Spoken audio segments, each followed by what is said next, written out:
Jeez, It's all right. I believe you. Good evening. I'll call to order this November 19th, 2024 Fairfield Plan and Zoning Commission special meeting. We can kind of dive right into it, which we're here for our planning discussion. Initial discussion of feedback from October 15th, public hearing and next steps. I'll give the floor to Mr. Wendt quickly just to kind of give a recap of input from last hearing and in between now and then.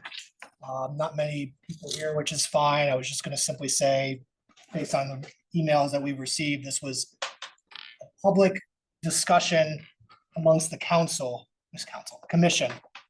This is not going to be an opportunity for public comment tonight. So just one, but that's fine. For anybody who is joining us remotely, there are people potentially joining us remotely. Yes. That opportunity, yeah. So no public comment tonight. That doesn't mean we're not doing it. We're just, the commission is going to be discussing potential potential edits to the draft. Depending on where things go, another day, whatever. But at some point in the future, we will call together another public hearing for what may very well be a final draft at that point for final public comment. But that is up to us, the commission, where we go. But again, no public comment tonight. Anything else I need to say? No, the one thing I will say, and I'll, first of all, happy week before Thanksgiving, everybody.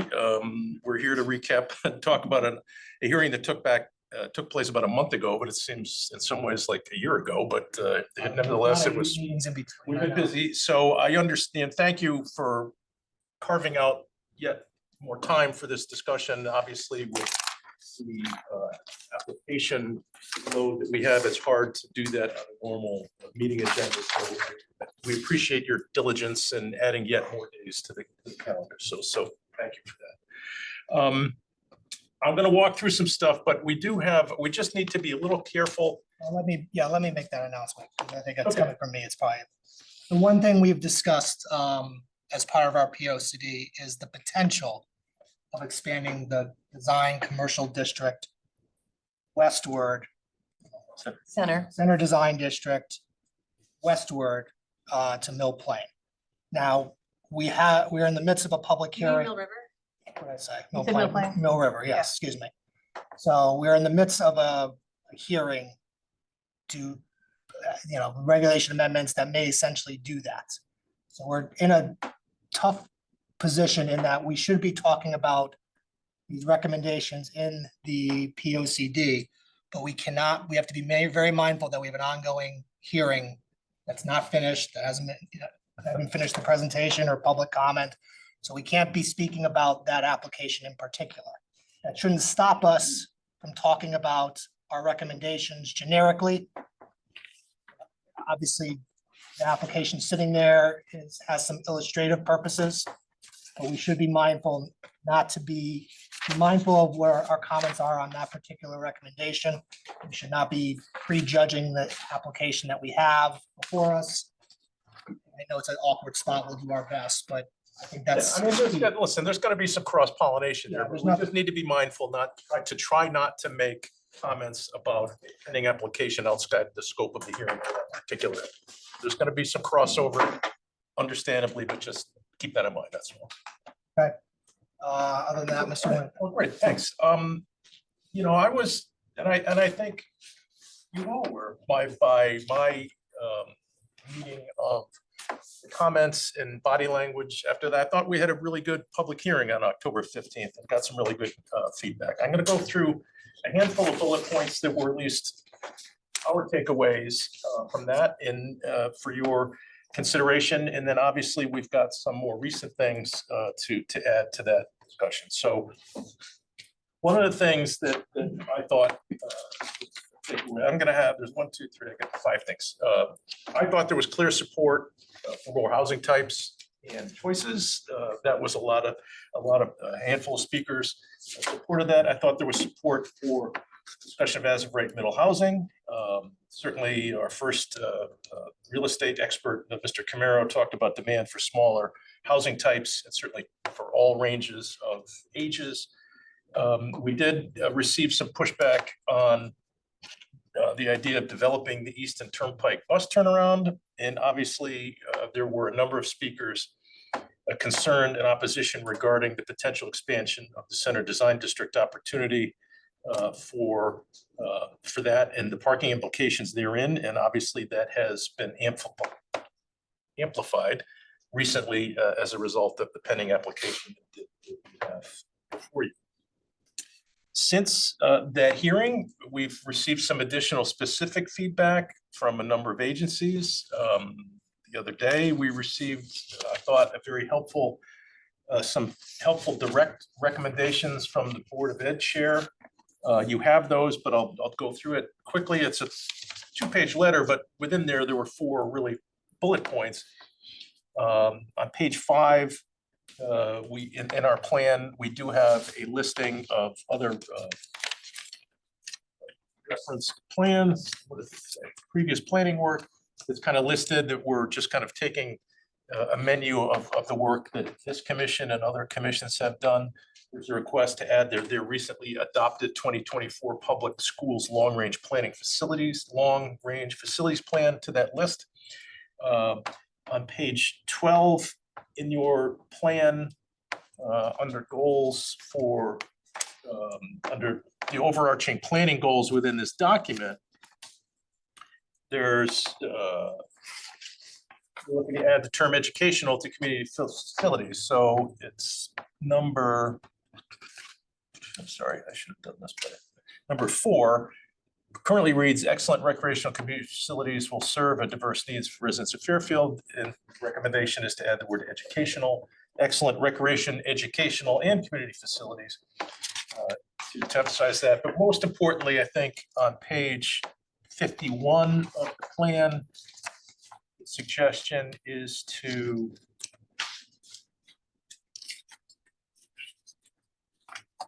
these are the strategies and recommendations on the blue page 51, a community where people come together, recommending a new strategy C that has a number of things. Basically, I read it that says, You're referencing the August draft? yes, Okay. yes. Adding strategy C, advance the recommendations of the Fairfield Public Schools Long-Range Facilities Plan, and then there's 4 bullet points under that. Address school facility, identify deficiencies, ensure safe, secure, and healthy working learning environments for students and staff. Bring all schools up to ADA compliance, fire safety codes, completion of addition of mechanical means of fresh air, which are obviously priorities that the Board of Ed's working on. And then on item number 4, is just also advocating for support of our public libraries.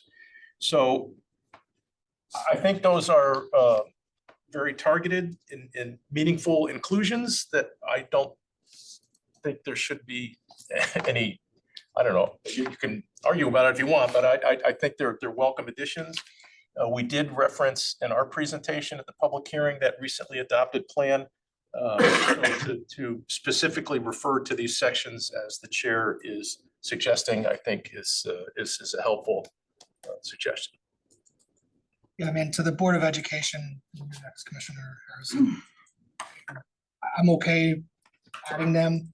They strike me a little bit more as building requirements. I'm not sure, I'm not going to quarrel, I think, about whether they're applicable or not. I mean, if that's their input, I find it to be reasonable, and I have no problem with that in kind of an assertion. Harrison and Braun. So I saw the letter from Mrs. Jacobson. And maybe you can correct me, Mr. Went, but was that official Board of Ed? I guess a computation of everything that their feedback was, because I got the sense that she didn't sign her name as the chair. I believe that she's no longer the chair too. Since that's changed, yeah. Since when? Last Tuesday. Oh. Yeah. Well, I'm not aware of the change. She seems to be speaking on behalf of the Board of Ed, but I don't know whether this is, I think this is her personal recommendation, but it came, I thought, as the chair of the board. Okay, and I mean, personally, I've been advocating this since the beginning, that we just need more, a bigger, more robust section on education. We have 18 facilities in town, 9,000 students, 2 private universities. We value education in town, and I think not having a more robust section would be a miss on our part, because there's just a lot of correlations between buildings, zoning, redistricting. I've seen just my view from other towns in their POCDs that they have more robust sections on education. Greenwich is actually a really good example of POCDs that have great examples of education there. So I also heard that during the public meeting on October 15th, that people asked, why isn't there a more robust section on education? Well, again, I welcome these comments. I don't have any issue with them. Are you suggesting that beyond this, there should be something else? I'm not sure what you're. Yeah, saying. I'm happy to provide specifics if we want to go there. I don't know if I'm prepared to do that quite yet tonight, but I just wanted to entertain that topic with the rest of the community. Yeah, I mean, my position on that is this, that they have their own, like many of the agencies that we kind of peripherally refer to in this plan, have their own public planning documents that that exist and are out there for them. They've got a 10-year enrollment projection plan that we had several slides of during the presentation that talk about how the interplay between housing in their planning for the future and their own facilities plan. I don't think, similar to other agencies, we're not looking for this to be a compendium of everybody's plan, but certainly to highlight, she's calling out certain things to make reference to this facilities plan, which I think are appropriate and welcome. But I don't know what else you'd want to have in there. Or what, I mean, their plan, we interface with each other, but at the same time, we don't have any authority over their. No, and we don't have any authority over harbor management, and I heard they have a Right. plan that was just passed tonight. I heard that meeting tonight. So, exactly, so we'll And get I'm there. not but- suggesting we implement everything that they have Yeah. into our plan, because that's obviously doesn't make sense. But just to have guiding principles of education in this POCD, I think is important. Well, I don't think that we don't, but again, I welcome these as I wasn't aware of the change in their, still a member of the board, I understand, but there, I'll let the rest of you discuss. Commissioner Braun. Yeah, I mean, I get, yeah, I do wanna, yeah, I don't know if you're talking about education, but I do wanna. I was just gonna add something to that. Go ahead. So I think I can answer the question that when Ms. Jacobson was chairman in July, she sent the letter from her public school email. This one was sent from a private email, once we got the cover email that was attached to this letter. And since she was off on Tuesday and this was sent on Thursday, the 14th, I believe she was writing as an individual. She wrote in July, July, she was writing referencing the presentation that was made by our staff to Board of Ed in November of 23. Yep. And she's reciting a lot of things that people want. People wanted an education section in the POCD. And they wanted to also address the potential issue of calling kids to the area that results in the redistricting issue, McKinley and Holland Hill.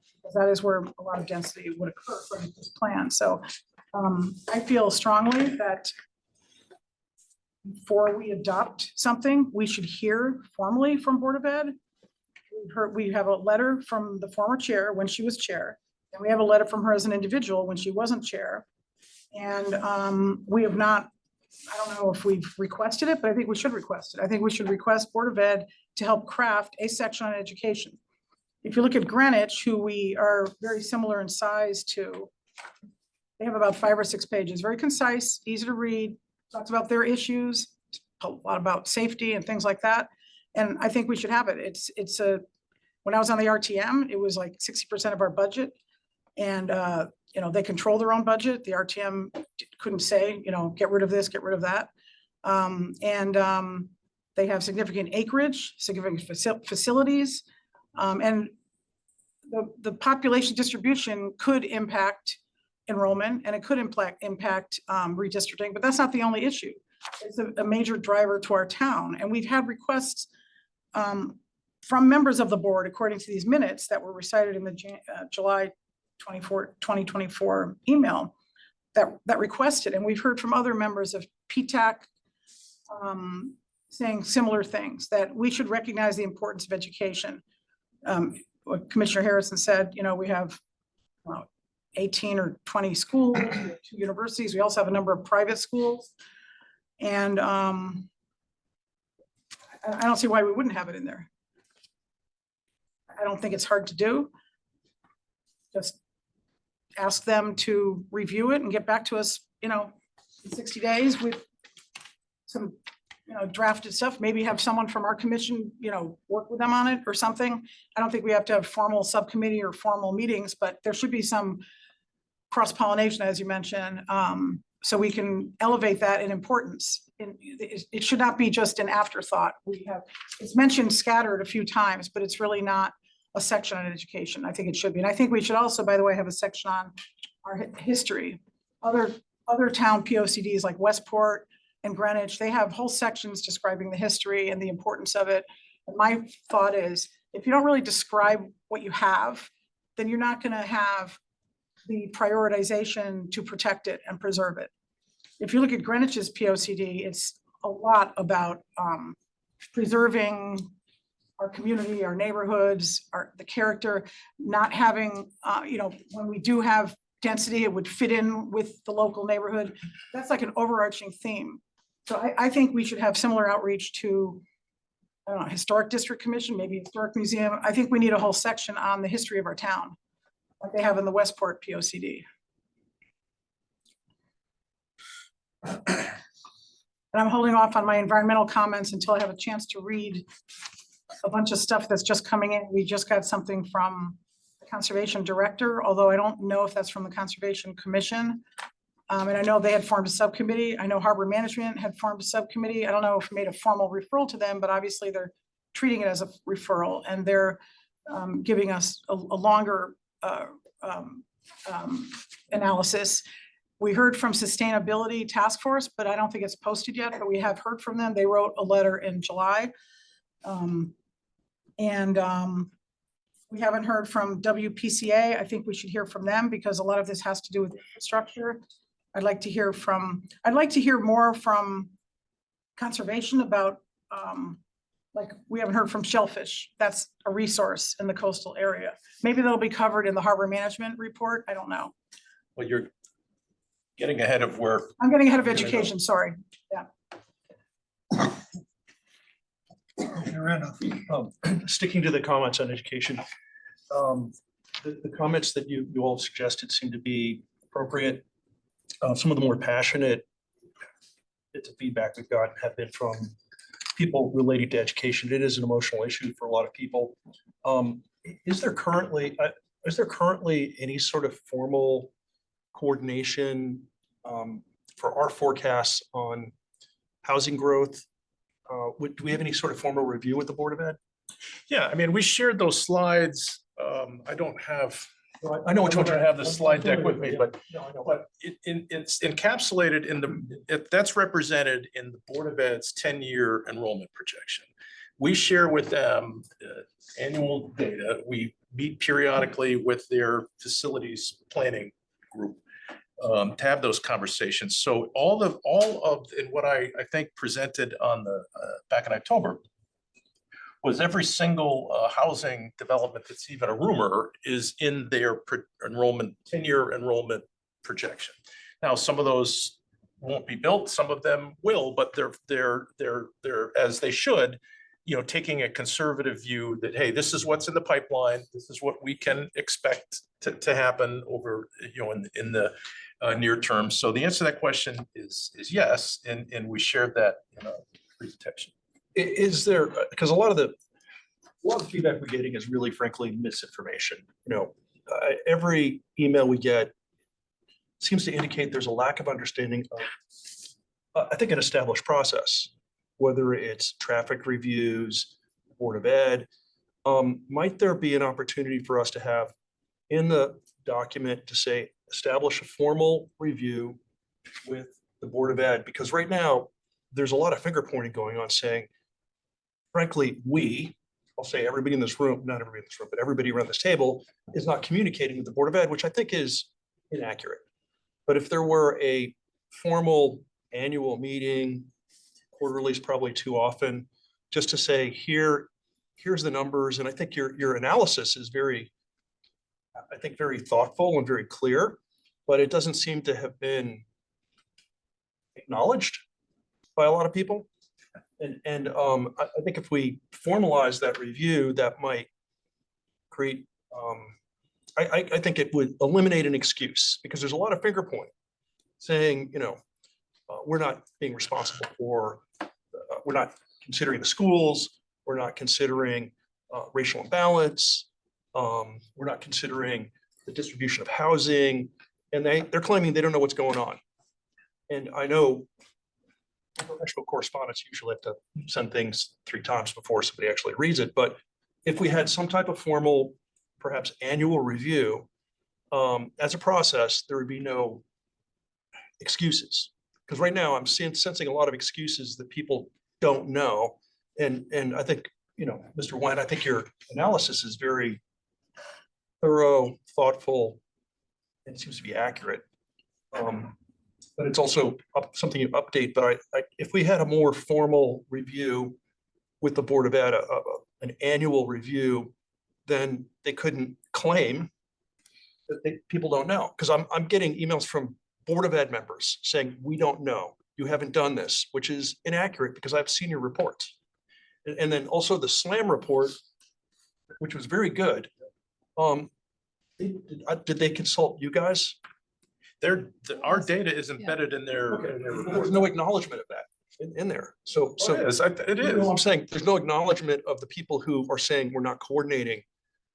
Yeah, yeah. We're working with them. So I get it. I know, I don't know what to say to that, other than their own document does recognize we that. had some type of formal, maybe twice yearly review with the Board of Ed to say, here's. That's fair. I mean, maybe a topic for a different day. Sure, I mean, We'll take But I'm it. just saying, put in the POCD, formalize communication with the Board of Ed, just as a bullet point. Commissioner Harrison? Yeah, look, I don't want to impugn anybody about what information they have or don't have, and I don't think we've really had, I think our last substantive correspondence with them about the POCD was last November, when Mr. Wen, you presented the plan, the last plan to them, right? So I think if we do have a more robust section on education, that kind of maybe takes care of what Mr. Randolph is suggesting is, so I think we do things in silos, and we need to have a more holistic approach to these things. So I think maybe if we start that conversation, I think early and often as he's suggesting, that would be a very good thing. But I think if we include them more into this POCD conversation, I think that would maybe help with the situation. Because I don't want people to have misinformation. That's certainly not the goal of this plan and of what our work is here. So maybe we just have to have better, back and forth with them on this POCD. Commissioner Brown? We had a joint meeting with the Affordable Housing Committee while they were drafting their 5-year plan. I think that was in 2022. Mhm. So I would like, maybe that would solve it. If we could put in a request to the Board of Ed, you know what it looks like. Here's the link. What would you do? And why don't we have a meeting and discuss it if we need to? Like the annual meeting could be to develop this plan, which is a 10-year plan that'll guide us for the next 10 years. That could be the first annual meeting. And I agree with Commissioner Randolph. I think we should have more cross-pollination between important boards and commissions that, literally 60% of our town, a lot of our land, a lot of our budget, a lot of our employees, a lot of our population, which swells, 10 or 12,000 people, much of the year for the universities. And so that might be a good way to address any issues about, people are very concerned that this would lead to redistricting issues, adding a huge amount of housing, even if the percent is low per unit, students per unit. How many units are you adding? 1,000, 2,000? You know, that's the concern, I think, the distribution of the population. And given that this P O C D has the distribution of the way it's drafted, I have proposed changes, but the way it's drafted, since it was first drafted in July of 2023, and now we're on the third draft since then. All that sort of density recommendations are still in there. They haven't changed at all. So it still funnels the density and the residential population growth to that part of town.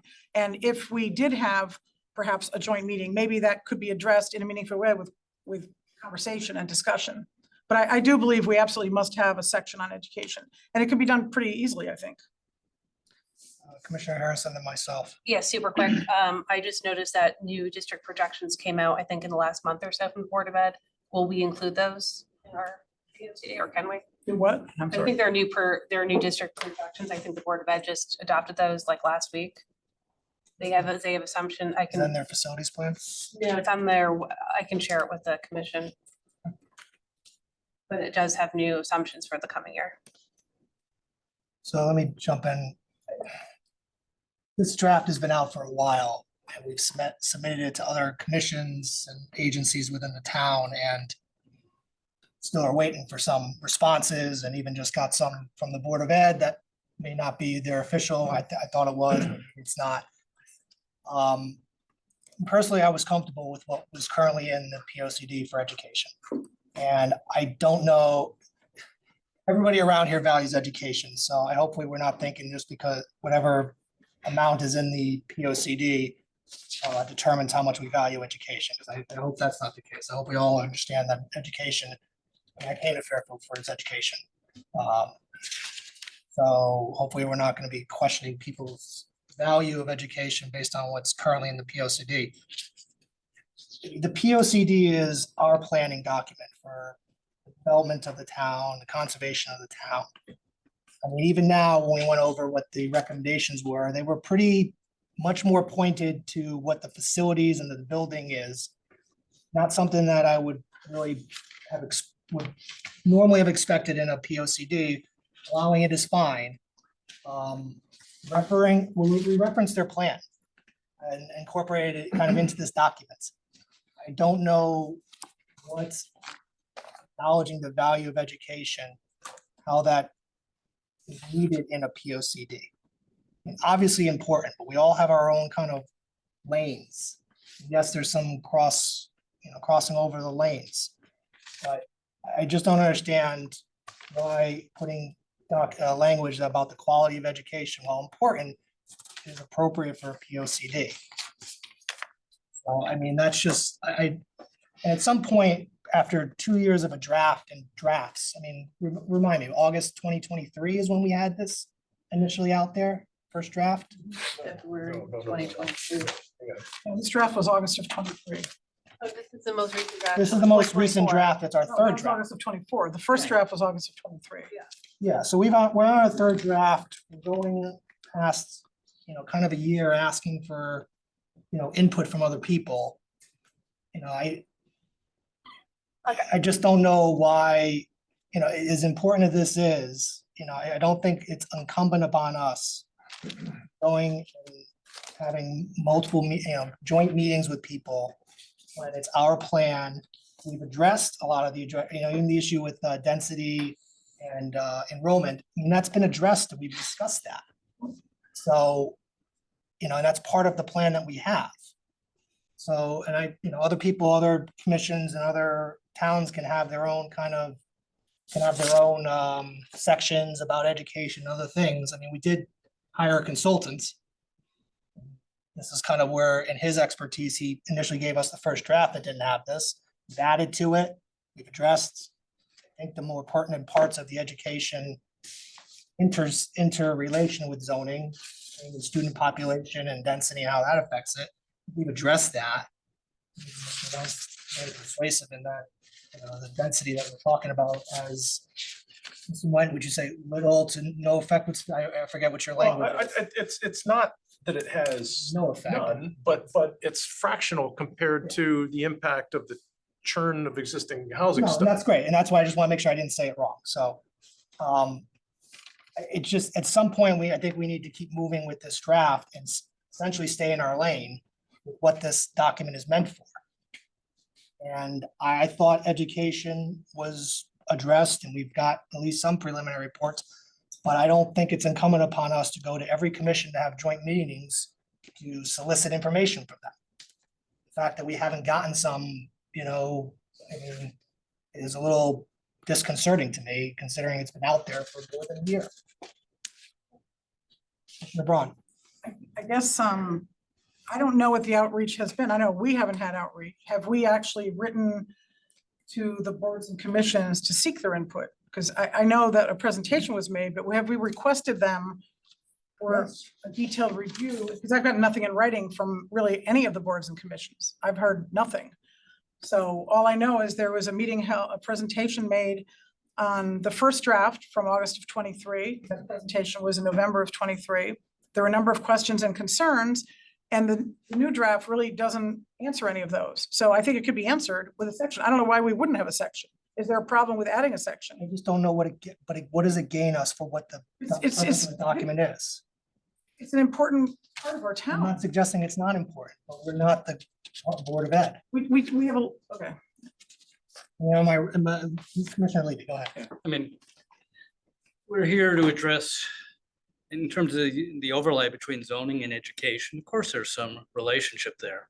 But things like, racial disparity in the schools, if we want to make that a focus of I mean, I think that's outside our realm, and I don't think that's something that we should be addressing. I mean, do we want to put in the POCD that we should change AAA zoning to B or C zoning to affect, the racial disparities? I don't think that's something we're in a position to evaluate and should be in here. So, I mean, I think we've addressed the importance of education, but leave it to the Board of Education to deal with the issues that they're in position to deal with, and don't have us venture into an area where we don't really have, the expertise. Can I just tell you what Greenwich has in theirs? Town schools are perhaps the most important institutional element on land use decisions. Greenwich public and private schools are highly desirable, blah, blah, blah. They have a whole section on it. Why would we not do it? How does it hurt anything? Why would we? It's not only about racial disparity.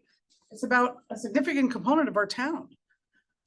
They list what they have for the resources and how it helps the town. They talk about land use issues, playing fields, safety, building improvements, and with some detail. It's like 5 pages long. But we also have a list of all the schools and the recreational facilities already in there. It's I mean, an the map- afterthought. There should be a section that has a little more thought into it. The same thing I said about historic.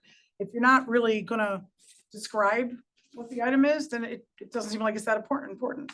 This is not just ours. This is the town plan, for conservation and development. Exactly. The town plan for conservation and development, though. I mean, we have these other commissions and agencies have put out their own planning documents. We reference them, we incorporate them. I know you're next, Commissioner Harrison. I just, God forbid we put something in there that somehow is not in line with what their plan is. That's why they would be helping to draft it. Maybe but you say it twice. Anytime you do it twice, there's always that conflict. But why is it being said twice? I just don't understand that if it's being referenced. If we're referencing their plan, we've taken at least some, it's been a year and all we have is what Mr. Went gave us earlier. So, and then we have the complaint that it's not addressed, but then the only thing given to us is a paragraph. So I'm kind of at a loss, considering the feedback that we've gotten, that we have solicited. Staff will correct me if I'm wrong, but I think at every juncture, or most of the junctures with the draft, it's been sent out for review. The initial draft went out to every board and commission. Okay, so the initial draft went out then, which is fine. I mean, that's, I would expect that to be the case. One specific question around that. Yeah, hold on, Commissioner Harrison's up. and then Commissioner Randolph. I'm not suggesting that we should be aiming to do anything that's not in our lane to what Commissioner Levy, what you said, but maybe things like language like we can support the Board of Ed to understand, land use implications. I'm concerned by what the Greenwich POC is saying, to work in cooperation to understand the land use implications of their master facilities plans and future enrollments. And just like soft language, just to acknowledge that we understand that there are issues that our agency has to deal with, that also kind of, go over to their area as well. I'm not suggesting we do anything that's not appropriate or that's not in line with what they've been saying. This isn't, I didn't write this draft, this POCD. And So we've been reviewing it for I've, more than a year. and I've been saying the same thing about, I said the first thing, I think that we should have had a bigger section on education. I said that initially over a year ago. Okay, and then nothing's been done by anybody. But I mean, because I think being addressed was enough, but there's been no proper edits. And now we're referring to potentially plans in other jurisdictions where we've had edits potentially available to us. And now, it just seems like, Well, I think the good news is, like, this is not due till what, November 2026. We have, it's not. I just finished my thought. I'm sorry. I just, anyway, fine, we can agree to disagree on the education section, but I also, I do get a little frustrated that we don't have all the information in front of us. This weekend, I actually went to put together a spreadsheet of like all the feedback that we got. I went to the website and I didn't have access to everything that we've gotten over the past 2 or 3 years. And it's hard for me to make a decision when I don't have all the information in front of me.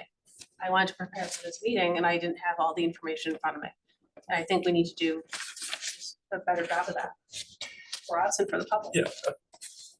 May I say two things? First thing I want to say is I agree with your last statement. I think we acknowledge that you've received it all, but it's not all in a central place on our website. So I would agree with that criticism that we need to clean up and better organize the feedback that you all have received.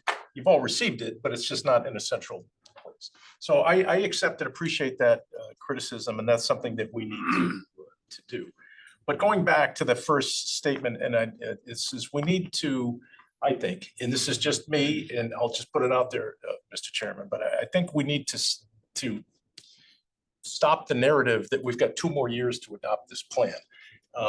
This plan was initiated by this commission in 2018. That's 6 years ago, with the idea, with the understanding, which is recognized on page 1 of this document, that this is really the first comprehensive update since the 2000 plan. The 2016 plan was an update of certain information, but it wasn't a comprehensive plan. So this commission in 2018 recognized that, and I understand that some of you, many of you, as a matter of fact, have joined us along the way. But in 2018, we were charged with updating this plan comprehensively because it hadn't been done since 2000. So this has not been a rushed process. We started this and yes, we got waylaid for a while by a global pandemic, and now we had the benefit of a tranche of ARPA funding to engage a consultant to help push this across the finish line. But the reality of that, it is ARPA funding. You need to know this, that money goes away at the end of 2025 if we do not spend it. And embedded in that were 3 sections of funding for this project, 2 of which have been expended: the POCD draft itself, the reorganization of the zoning regulations, which we have provided a draft to you. And then the next phase is tackling some substantive changes to those regulations that would be implementing whatever the priorities are of this commission going forward. But that money disappears if not spent by the end of next year. So I think, with all due respect, I think we need to stop saying that we have 2 years to complete this plan. That is just, I think, a false narrative. That's what it says on the OPM website. so I mean, again, but. I get it, but Hold on, I mean, I was on the commission in 2018. I remember the vote, I remember the consideration, I remember discussing the fact that we technically didn't have to do it right away, but the commission at the time made the judgment that with the funding available and with the fact that it really hadn't been updated in 16, whatever it was, since, yeah, it really wasn't updated in 2016. We made the decision to do it at that time. We got sidetracked because of the pandemic, fine, I get it. But to continue, to have this, unless there's a vote by this commission to stop, wait, and do more, so to speak, we need to keep moving this process forward. And I think we've been doing it very responsibly. And at some point, if we're not getting feedback from other commissions, we can't hold up this process. So, I mean, unless there's a formal vote by this commission to stop, we're gonna keep moving, and I would caution against that. I think that's a bad idea. This commission back in 2018 made the decision to move forward, and we should be doing so, professionally, reasonably, but expeditiously as well, I didn't realize that tranche of money would be gone by the end of this year. That was No, not. the end of next year. Kind of next year. next year. 25. So So I that, mean, but that was the point we took this on early because we had the grant available, whatever you. The TOD first. Yeah, but that's why we did this at 2018. So, Commissioner Randolph, then Collins, then Levy. and Yeah, just, so back to education. I would request that I think the suggestions you made are correct and accurate, comprehensive. My only addition would be to suggest some type of formal interaction with the Board of Ed, because I think one of the consistent issues we're coming across is misinformation. Misinformation about who got this, who reviewed it, who didn't review it, and some type of formal process would be with the Board of Ed, who's, as everyone rightfully points out, is one of our chief constituents in the Are town. you suggesting though that something be put into the POCD about that? But it broadly saying a formal review with. Okay, no, that's fine. I just want to understand if you're suggesting an edit. Continue. I have, if I can get to the page. Yeah, we have it's what was mentioned before and what's been added to this plan, this last draft. And I think in the body of the letter that we got from the former Board of Ed chair anyway, it made reference to the changes that were made. So we do have a recognition in the strategies to consider the impact of the housing opportunities that are discussed in this plan with the Board of Education facilities planning folks. That's in this document. So, and I think the suggestion you're making is a good one Just to educate me. I thought it was in the housing section, but it's there in the. You can tell me sustainability. later. Sustainably prosperous. Maybe in community facilities. Yeah, so bear with me a second. So I think your suggestion is a good one.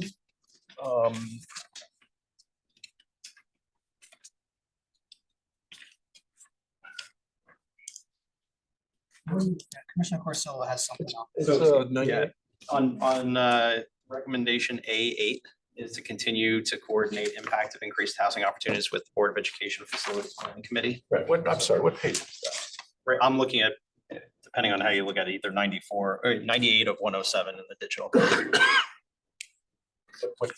That's in the. That's a summary of all the recommendations from a sustainably prosperous Sustainably community. prosperous. 98. So what I think would make sense there, I don't see. I would, all right, stand by, I got it now that I've got you. It is on.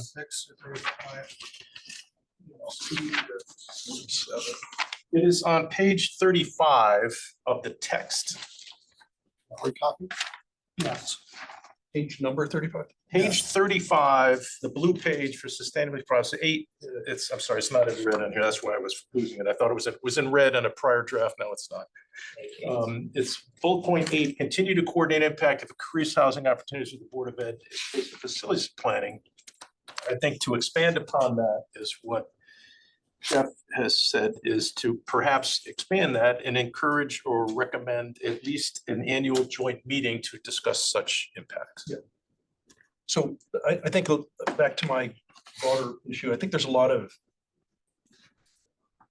people aren't reading things, communicating, and I think another, and this is not in this is about our process.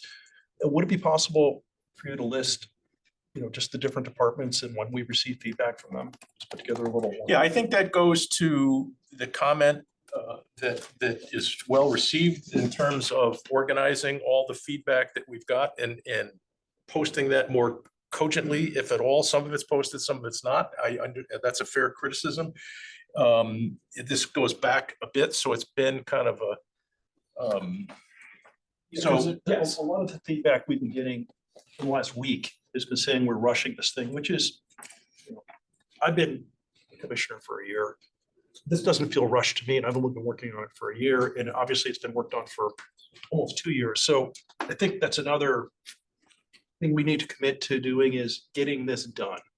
And also communicate that these are guidelines. We're not changing text amendments or zoning maps with this. We're providing guidelines. And if we could somehow communicate that to the public, that we're not usurping any sort of process, we're coming up with ideas which basically need to be evaluated in the future. That seems to be, we need to, as a group, communicate that to, because I get a lot of questions and I respond to people. Sure. But people don't understand. They think that once we pass the POCD, it's done. It's not. These are guidelines. So no, I that's a well taken comment as well. I perhaps should have led with that rather than closed with that during the public hearing on the I don't, because we. I'm not too concerned about that, so. Well, I think there's, but I think you it's did a great job, so. important to keep in mind, and what I said in my closing remarks on the 15th, perhaps should have, is this is a aspirational document that's setting a menu of next steps, things that we want to consider in the near term, future specific, planning work that needs to be implemented. The adoption of the plan is I think what you're saying, Jeff, is that adoption of the plan doesn't implement any of its recommendations. There needs to be action steps that happen thereafter. And that's what I was trying to articulate at the close of the last hearing. But that's important for all of us to keep in mind, that this isn't, this isn't the end, it's the beginning. Can we put that on our landing page then, like in the POCD section of the TPZ website? It's because we have this on the TPZ website. Sure, I we mean, can maybe certainly it do that. just to allay any issues with that. I think it's a good suggestion. Yes. Commissioner Collins. Yeah, I'm just digressing a little here. The funding, Jim, you said was the expiration date on that was what? We have to spend it by the end of 2025. Now, was there any sort of tolling on that because of the, it was 18 and the pandemic? No, this is money that came post-pandemic. So we were doing this in-house, and then post-pandemic, the ARPA COVID recovery congressional action that funneled millions of dollars to communities to help recover from COVID. The town got a chunk of money. The boards and the Board of Finance and the Board of Selectmen kind of allocated how they thought we should spend that money. We were approached and said, hey, would you guys need a chunk of money to help you guys with your planning? Everybody said, absolutely. We're all excited about getting $170,000 to engage someone to help restart this and get going. So that's where that money comes from. So, but pre-COVID though, in 2018, we didn't have a funding? No, we were. We did, Well, so, okay, sorry. yes, so if. No, but I was, So I if thought I we, so misspoke. if we back up to 2018, this was kicked off in part because we had access to money to do a transit-oriented development study. So we had a different consultant who helped us with that process because the area around the Fairfield Blackrock train station was floundering. It had a prior plan. There was not going to be 1 million square feet of office that materialized at that station. And so we understood that when we update our plan of conservation and development, we're really focusing on one very specific geographic area. And Mark Barnhart was able to find us a grant to be able to do a comprehensive study, which was understood that was going to be a really big portion of the POCD update. And then it would also launch doing the update to all the other portions. We did some really great outreach meetings at Fairfield U, at Sacred Heart, down at Penfield Pavilion. And then the week after, everything shut down. Okay. I was gonna say, because the post-COVID, I remember the fund, but I remember there being funding at the time, and I want to make sure I didn't misspeak earlier. Commissioner Levy. I just wanted to jump on that, as one who has been involved since 2018. And I've also reviewed, the proposed revision of our regulations, which our existing ones are very difficult, whereas, I'm anxious to get to the substance of revising our regs and also to implement some of the changes. It's important to plan, but, we need to wrap this up. Commissioner Braun. So, so we spent 2/3 of the ARPA funds on the draft of the POCD. Are they still working on it when we go back and forth and make changes? We are, we've got, They're the ones who type it in, right? well, it's a mix. There were three specific things that money was gonna be used for. A chunk of it was for this effort, but a bigger chunk was to overhaul the regulations. And we've spent a chunk of that, they've already, and we presented this to you a while ago. And we all agreed that it was more prudent to put the plan recommendations to bed before moving on to the reorganization and substantive changes to the regulations. So they've done the reorganization of the, Yes. to make it Yes. more user-friendly, et cetera, more organized. So the thing that would be waiting would simply be making text amendments to various regulations or the map to carry out the POCD. So that's, yeah, and that's something that we do normally without a consultant. We do regulation text amendments all the time. We just did one a week ago. Correct, but How much is left of the money? I don't know, it's. It was like 175 to begin with, right? I mean, the difference was normally we're getting text amendments from attorneys, private attorneys. We should be doing it ourselves. Well, honestly. That's the point, is now Point we've I'm got a trying to make consultant to is help that, us with it. assuming we're at some point, we're gonna get to adoption, whenever that may be. Thereafter, quickly becomes the prioritization of which changes do you want to make now? Which are, what recommendations do you consider, immediate, intermediate, or future? So we can begin doing that work. So I think the heavy lifting has been done by what they did so far, reorganize our entire zoning regulations and drafting this 100 whatever some odd page document, and they do the edits, I suppose. Okay, so yeah, but that kind of raises another issue, which is when we say the POCD is just guidance or visionary, we're really saying we're going to implement it like in the next 6 months if we adopt this by March, we're going to implement everything by the end of the year. No, If we want to use that No, ARPA, that's I'm not. not saying that at all. and that's kind of we scary. may- No, but that's not what we're doing though. Well, to use the money, we'd have to. But No, that but- doesn't mean we have to implement everything right off the bat. I mean, that may be a decide. I doubt that's gonna happen.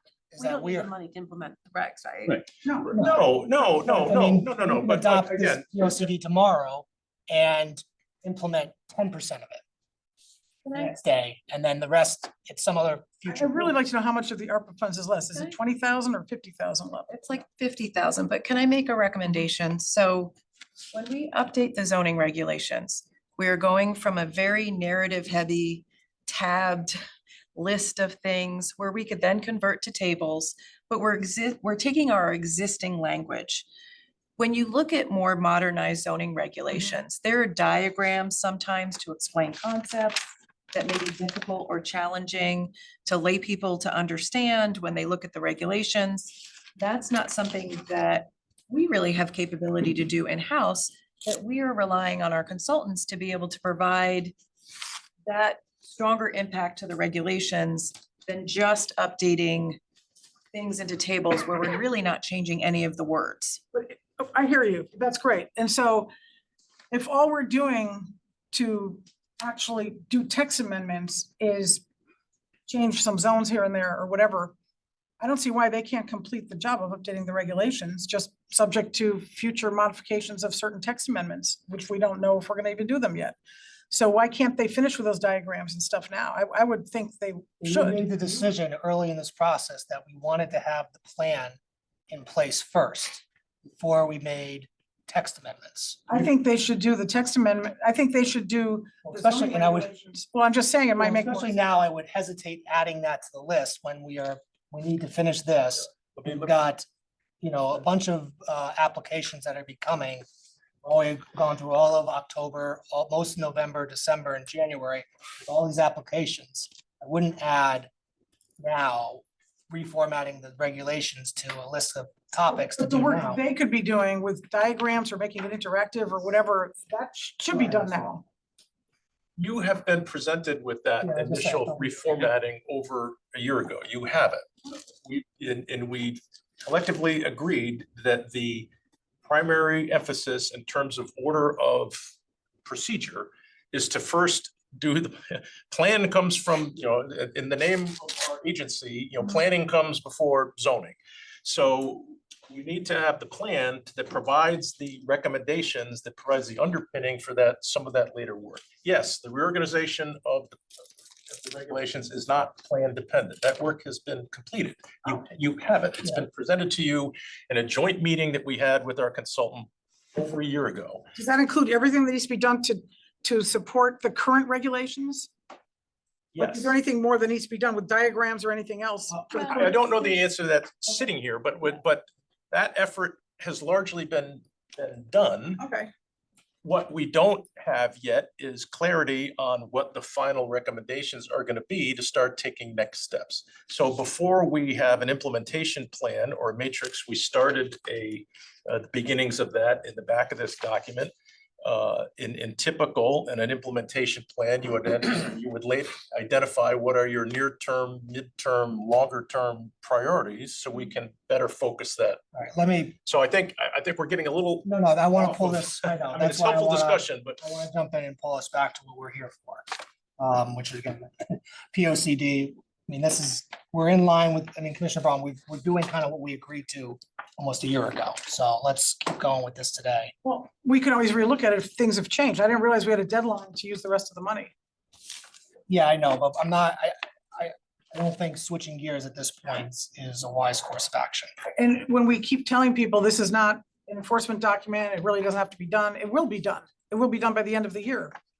Otherwise, we won't be able to use the money. So that's kind of, that makes me have more caution on what goes into the Just POC. because we have a general thought of, I don't know, we want to do this in this zone, doesn't mean that we are going to necessarily come to an agreement about what that is actually going to look like in a text amendment.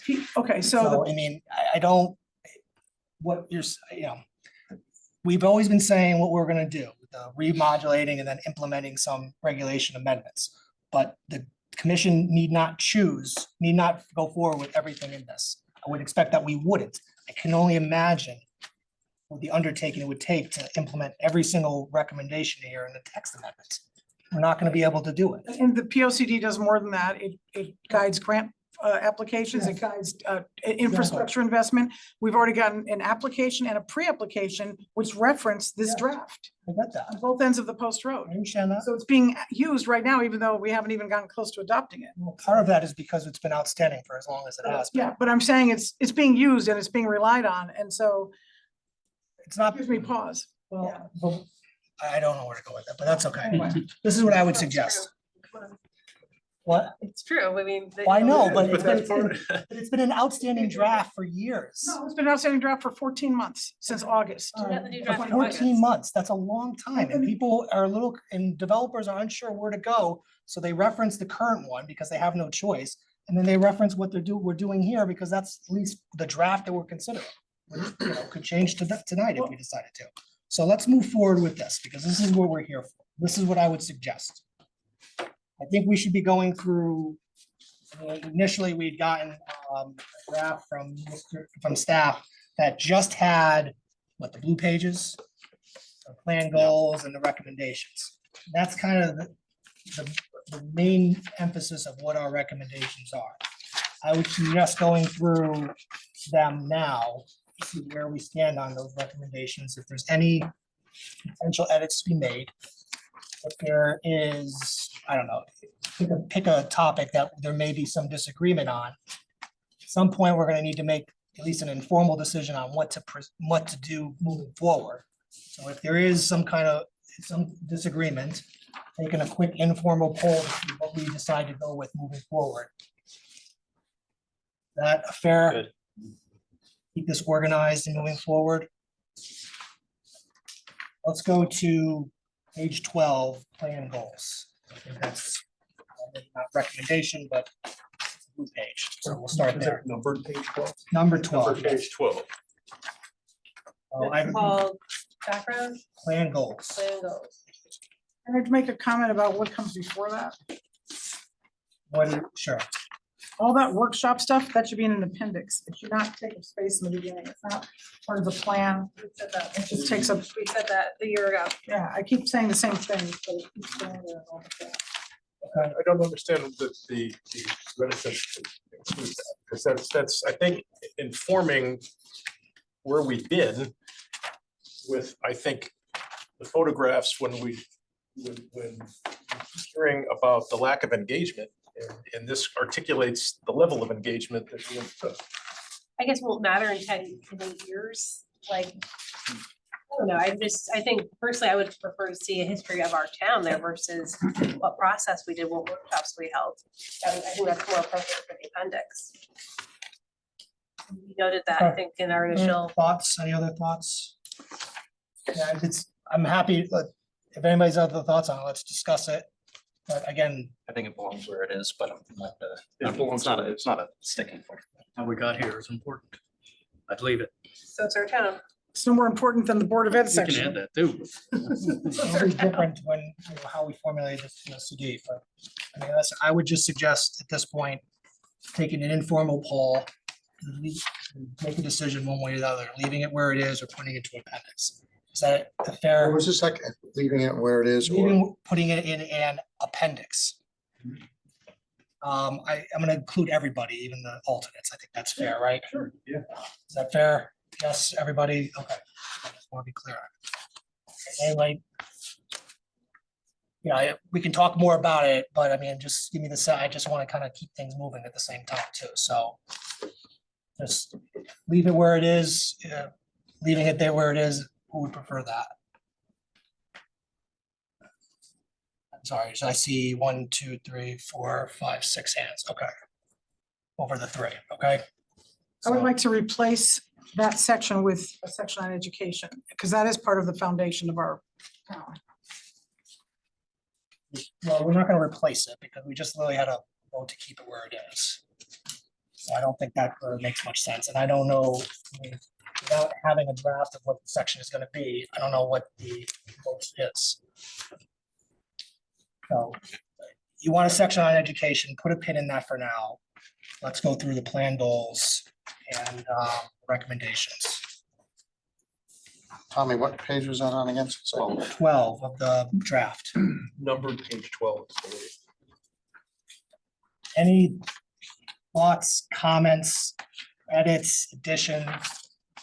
Where are we on this? I'm confident.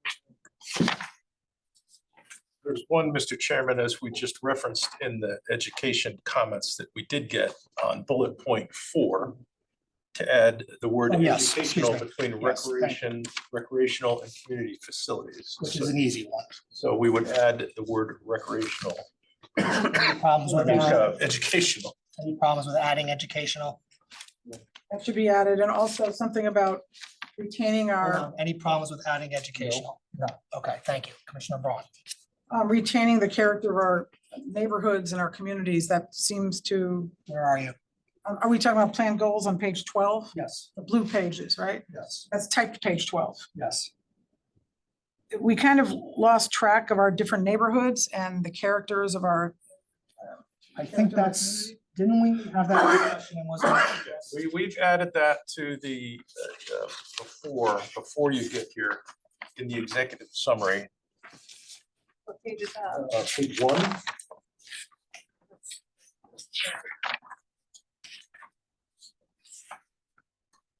Reason why we don't want to acknowledge our 11 neighborhoods.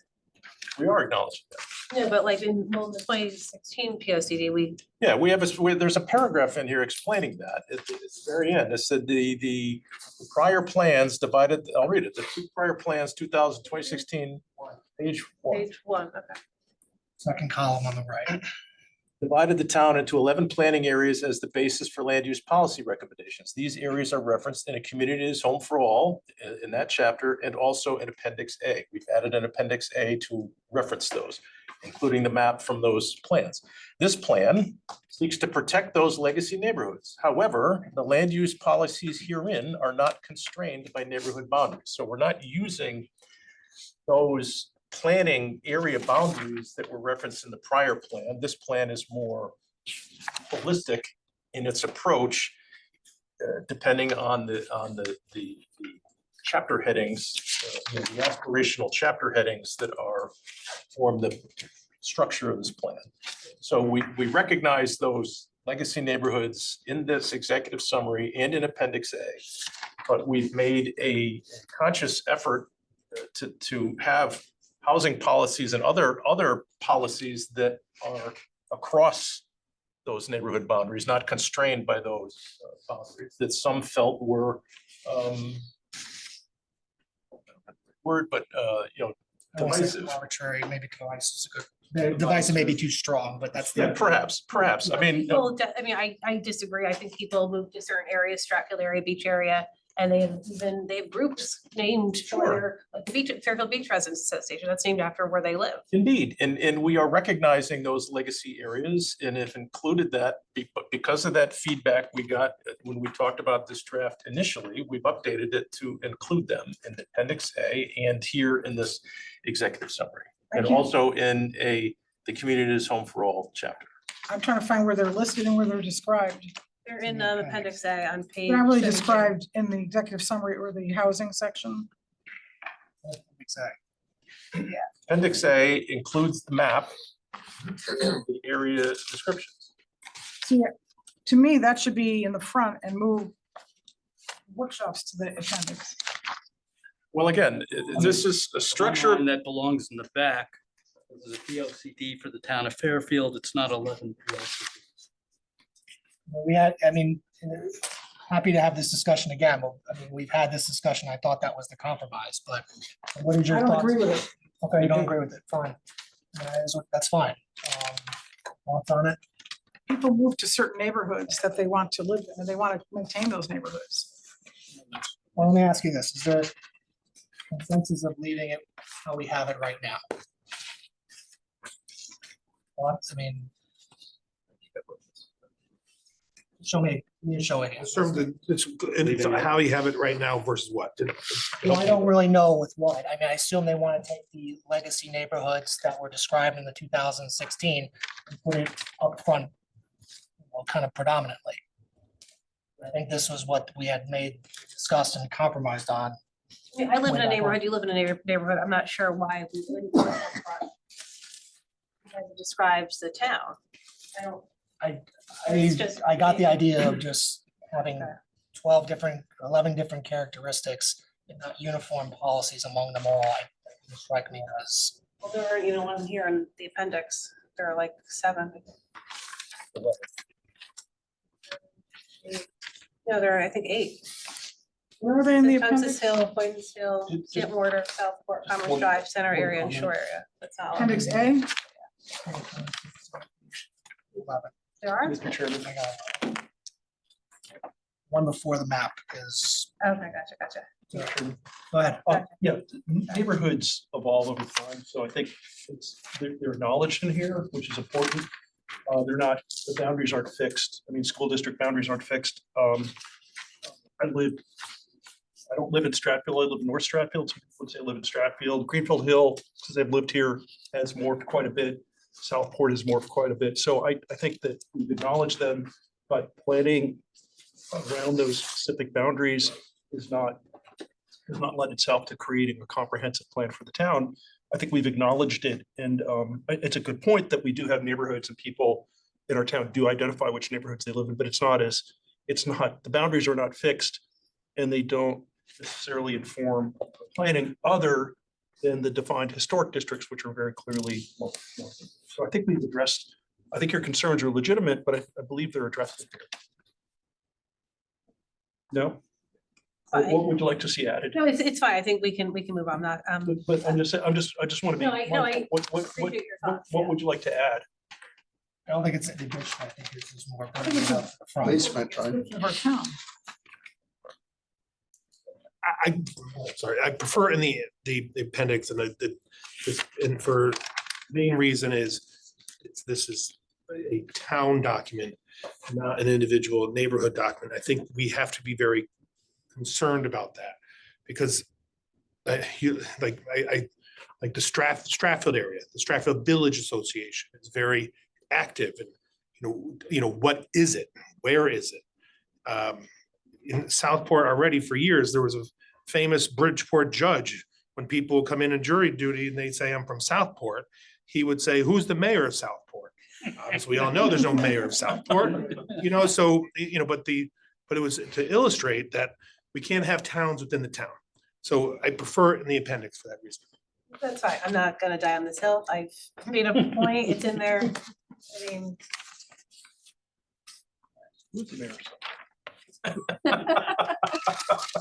I grew up in Stratford, that lordship area, and always people said. I grew up That's in right. Lordship, so it's- Who's the mayor, lordship? Yeah, Huntington is a little good one. All right. Go back to page 12. Rainbows.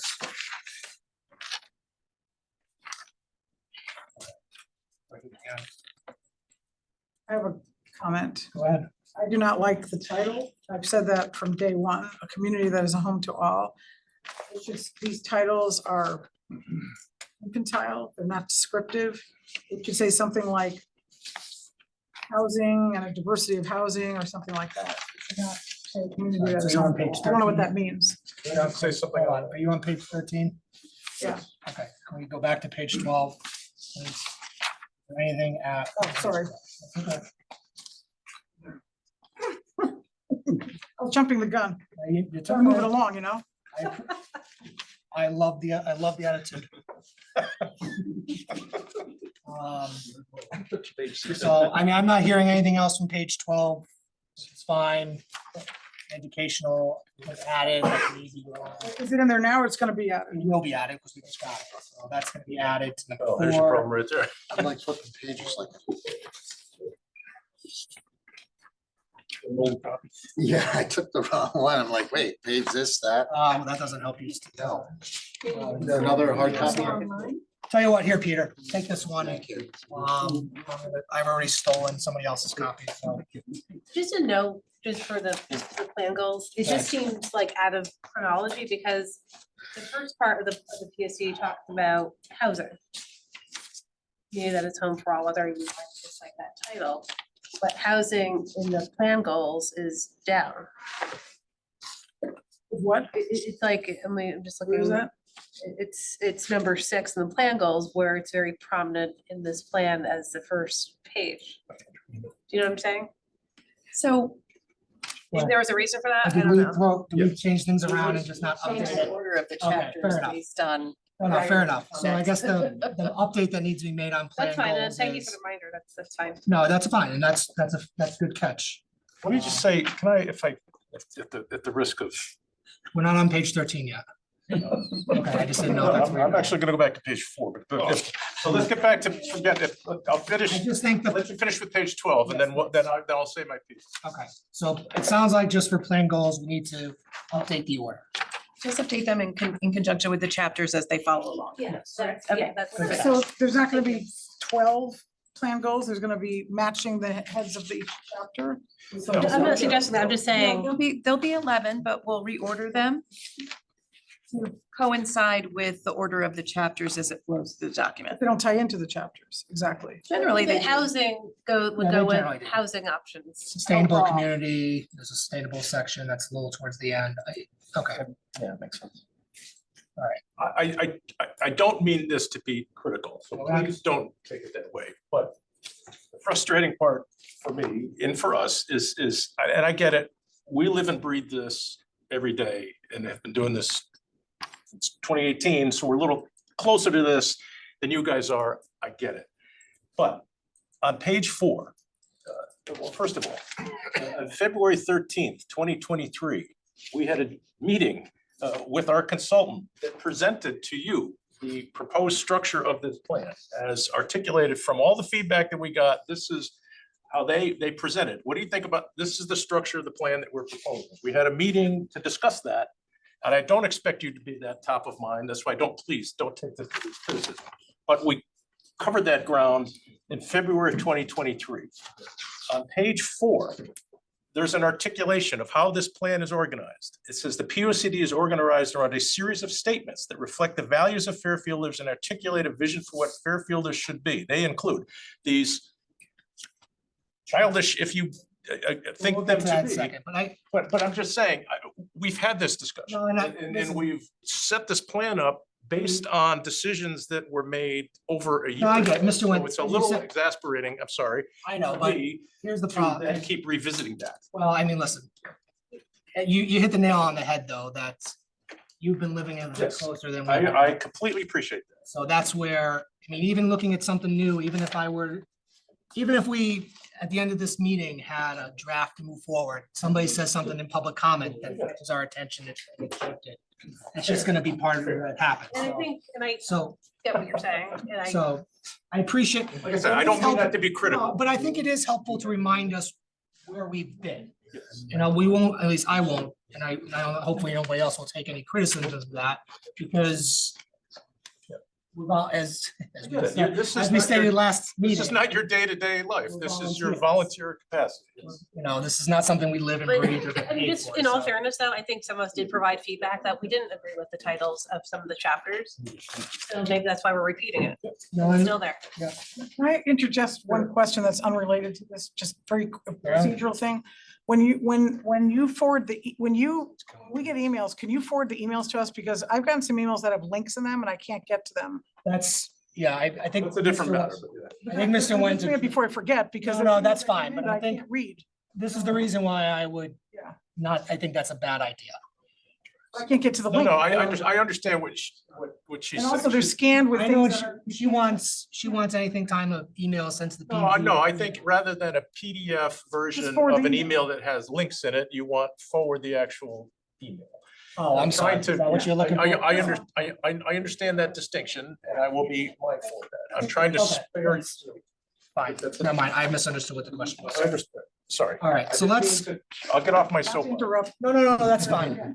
But here's the thing, let's go into titles so we can get that out of the way. And I understand that that's been raised before, and I mean, I think the answer might just simply be respectfully, we may disagree with you on whether the titles are appropriate. So let's address it now. See kind of where we are with title language and stuff. I mean, to me, it just didn't seem like, I thought I liked them personally, and I mean, let's talk about the titles in general. I just say one, before we get started, this is like looking at a contract, there's always like a paragraph that says the titles are simply that, titles. You know, they're not really instructive of anything. So No, and I I think that's true too. I mean, that's coming. kind of, that's where I look at the title, just to give you, what it's gonna be about, but it doesn't have any real weight. That's kind of where I'm looking at it, so it just, from my perspective, just for frame of reference. Commissioner Harrison. I come so- from, no, I hear what you're saying, that's a good point, good comparison, but I come from it, we also often hear applicants' attorneys citing the P O C D, well, you said this in the P O C D. So if the language seems rather definitive, and I think that's why some of us are objected to it, because we just want to soften it up, so it's not, so an applicant can say, well, you said it, now we have to hear it. So it's a little more than just title, but that's just a devil's advocate, another perspective. And I just don't see, I mean, well, you tell me, I mean, look at the first one, a community that is home to all. I just don't know how an applicant would look at that. It doesn't say housing, it should say housing. I mean, it's subjective, I don't know. Again, I would, rather than looking at these, Well, it's been brought up. I understand, no, and I respect that, and I want, and We'll go through I it would say, much rather than looking at them in isolation, go back to what's on page 4 that helps try to describe why those statements as chapter titles. So chapters dedicated each of these statements. These chapters include an overview of the background information that was gathered during the POCD. You can read it for yourselves, but we tried to articulate why those titles are there. I understand their titles. That's a point well taken.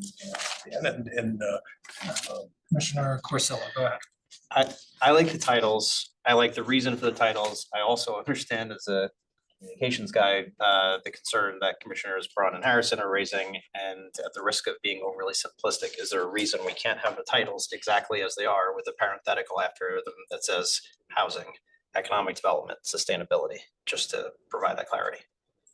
Well, and sustainability, there's two sustainabilities in there that's confusing. Sustainably prosperous, that should just say economics or whatever it's supposed to mean.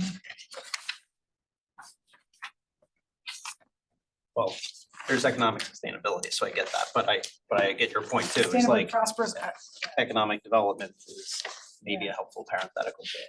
I mean, couldn't we just call it housing and, you know, housing diversity or something? Well, he's just offered another compromise. What do you think of that? I didn't hear what you said. Can we keep the titles because there's a reason that I think there is a valid reason why they are the way they are, but to provide the clarity that I think you're looking for, can we just add a parenthetical after each of the titles Housing. that says housing, I think that's, resiliency? I don't know why P O C D even needs titles like that are, I don't know, it's not a press release. Well, this is not a complicated thing, and we could put a pin in that and discuss, you know, that's not gonna be a make or break thing, you know, like some of the other things. Well, you tell me. I mean, That's, I think that's. a I would fair like to compromise. change it, but, you tell me, do you like the compromise? We can look into just doing I think we definitely have to have the word housing in there. So if there's a way of doing it, I really don't like the language, but I'm not gonna reject the document based on the title. thoughts on Commissioner Corsillo's compromise. Can we ask staff to do that? Or some guidance from the commission? Sure. It's Suggesting subheadings. Were they just saying, I mean, call it subheadings or just call it a? But we have that here, it's a strategy A, to diversify housing options, so we have that. That's in the recommendations, so what? Yeah, but I view that as kind of, It feels like we're confusing form with substance. We've only gotten through 2 comments here. I know, so that's why I'm trying to get like a thought of Commissioner Corsillo, I thought had a good compromise. Sounds like Commissioner Braun was okay with it. Commissioner Harrison is nodding, so I'll take that I'm as fine with it. other thoughts. Fine. All right, can we, staff, if you can just kind of go through and do that, okay. Page 22. This is 22 to 23, well, that 22 to 25, I guess, is all the recommendations for a community that is home to all. What are, 22? look to page 22 through 26. Those are all the recommendations of the first section. First section being a community that is home to all. So, yeah, hold on, let's just let them get up to speed. Commissioner Braun is up first. Okay, so Hold on. I just wanted them to take a quick look to refresh their recollections as to where we are. Water. We'll be right back.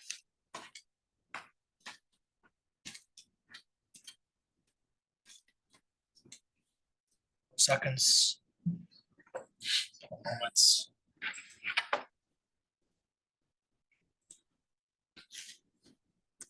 wait until he gets back. No, I'm just giving them a chance to take a look, refresh their recollection, and then but you're up first.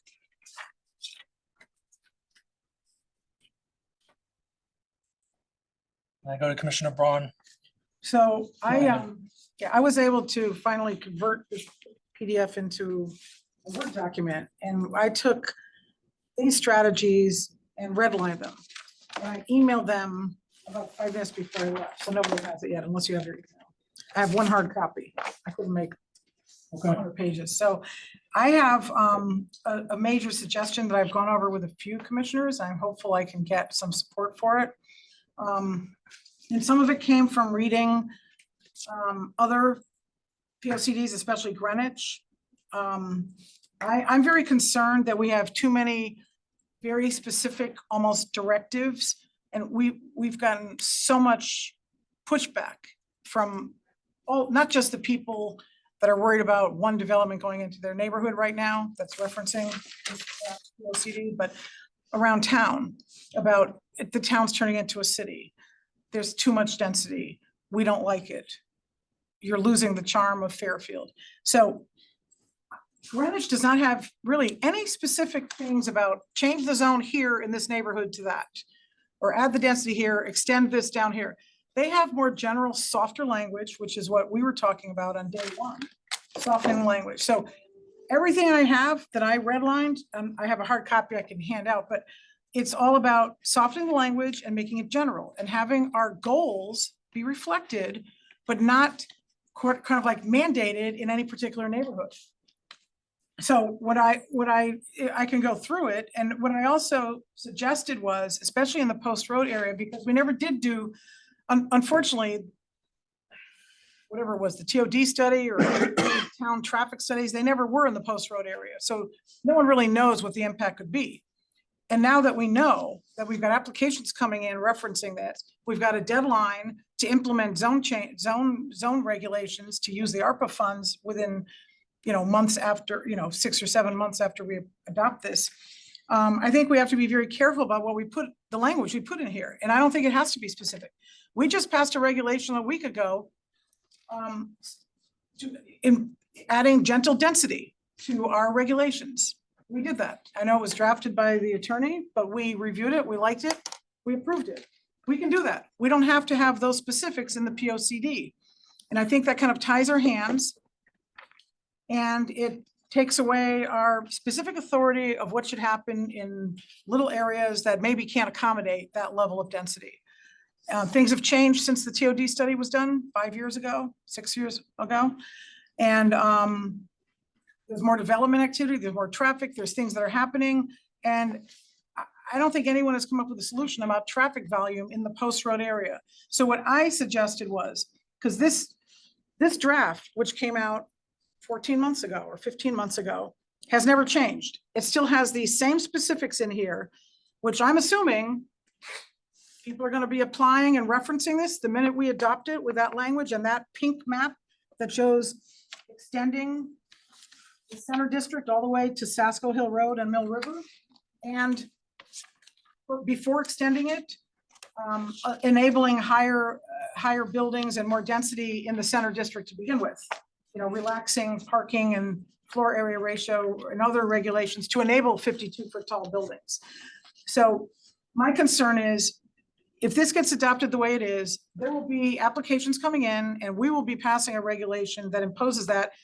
And we don't even have a holistic study of that whole area to show what the cumulative effect would be if we do build it out that way. Now, you might say it'll take a long time, but why would we put something in here if we don't know if it'll work? I don't think something should be in here specifically if we don't know if it'll work. So what I suggested was considering the possibility of creating, instead of extending, first of all, adding, density to the downtown area, which would allow the taller buildings, and then extending the footprint, 2 separate issues. Creating what I'm calling a gateway district between the current footprint of the downtown district, which ends a little bit beyond Thorpe Street, and perhaps having that go down to where I-95, crosses over. And that would be something that general language, here's how I describe it, and this is a straw man description.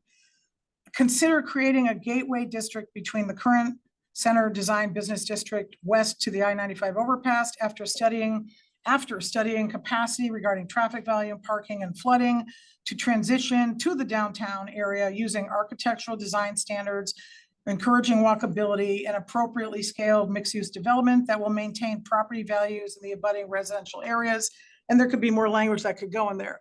But I feel very strongly, I do not want the height and the density extending all the way down there. And I also question whether we do want to make it that easy to have 52-foot tall buildings, because we don't really have any. We have the one on Sherman Court, that 4-story building. And because of the other, restrictions, it can't be done, even though it's allowed right now. But so that's a separate question. What density and height we would want in the downtown area itself. but the separate question is, do we want to extend it? And I thought we should have something called a gateway district, which would have, you know, incentives or restrictions on design, for example. So you could say it's got to be more New England oriented, not so modern or something like that. And you could also potentially have a separate height and density and distance from where the neighborhood is, where the people live versus on the other side, which is all industrial, a railroad track behind it. So on the south side could be different than the north side, but I don't think those specifics have to be in here. I just worry about putting specifics in, which said expand the center district to the west, all the way down basically to Mill River. And then in another place, it says it would be, you would relax restrictions to, which would enable 52-foot tall buildings. I cannot accept that going all the way down that distance, especially not knowing if it's even feasible because of traffic. Commissioner Levy. Yeah. One of my contracts professors wrote on a classmate's exam, if my grandmother had wheels, she could be a wagon. You know, we can put in all this fluff, but I think whether it be a contract or a document of this nature, we should try and make it clear. And I think each of these, I mean, we're not bound by this. Each of these starts with consider expanding, consider rezoning, consider increasing. So, I mean, those are things that we've talked about that we might want to consider. When it gets to a point where we may or may not have a text amendment before us to do that, that's when we will decide whether or not in fact to do it. But I think this properly reflects what I've been hearing for the last 7 years, that is something that we're considering. And now this is, you know, considering having a gateway is not something I've considered, and, bringing in, all these other extraneous factors at this point is not something that I think belongs in this document right now. I think it should reflect what it is we've discussed, what we are considering. And I offer that as a sort of compromise, then we should take out all the specific directives completely and just say, consider doing things without all those specifics. Consider expanding mixed use or something like that once we do a traffic study, but take away expanding the center of this district, because the center district is already going to enable 52-foot tall buildings by relaxing their standards. I don't think that we should have that specificity. It's not in other POCDs. It's just not needed. That whole map doesn't need to be there either. Commissioner Corsillo. I think to Commissioner Levy's point, everything in here is for consideration. I think it's important to be this descriptive because we need to give some guidance to folks who are considering developing of what we think is acceptable. Otherwise, I think we risk getting projects that we have no interest in entertaining. I think that's where we start attracting 830G applications. I understand we're about to be in a moratorium, but I think we also want to think about how we're getting to our next one after that. So I think a responsible approach is to be prescriptive in our zoning and our planning. And I think we have to start with some specificity. And I think if we're going to pick a part of town to be prescriptive in, this is as important a part of town to do that in as any. I mean, I feel strongly, I'd be open to additional recommendations to consider, but in terms of what's in this section, at least in strategy A, I feel very strongly about keeping everything that's in there. Commissioner Randolph. I understand Commissioner Braun's concern about right now providing the specific guidance because it involves really making a commitment, but that the POCD is really our decision about what this town should look like for 10 years. And I think that the suggestions in here are a good middle ground. I would actually like to see them be much more specific. If this were up to me, I'd want to see them much more specific. But I understand that we're evolving.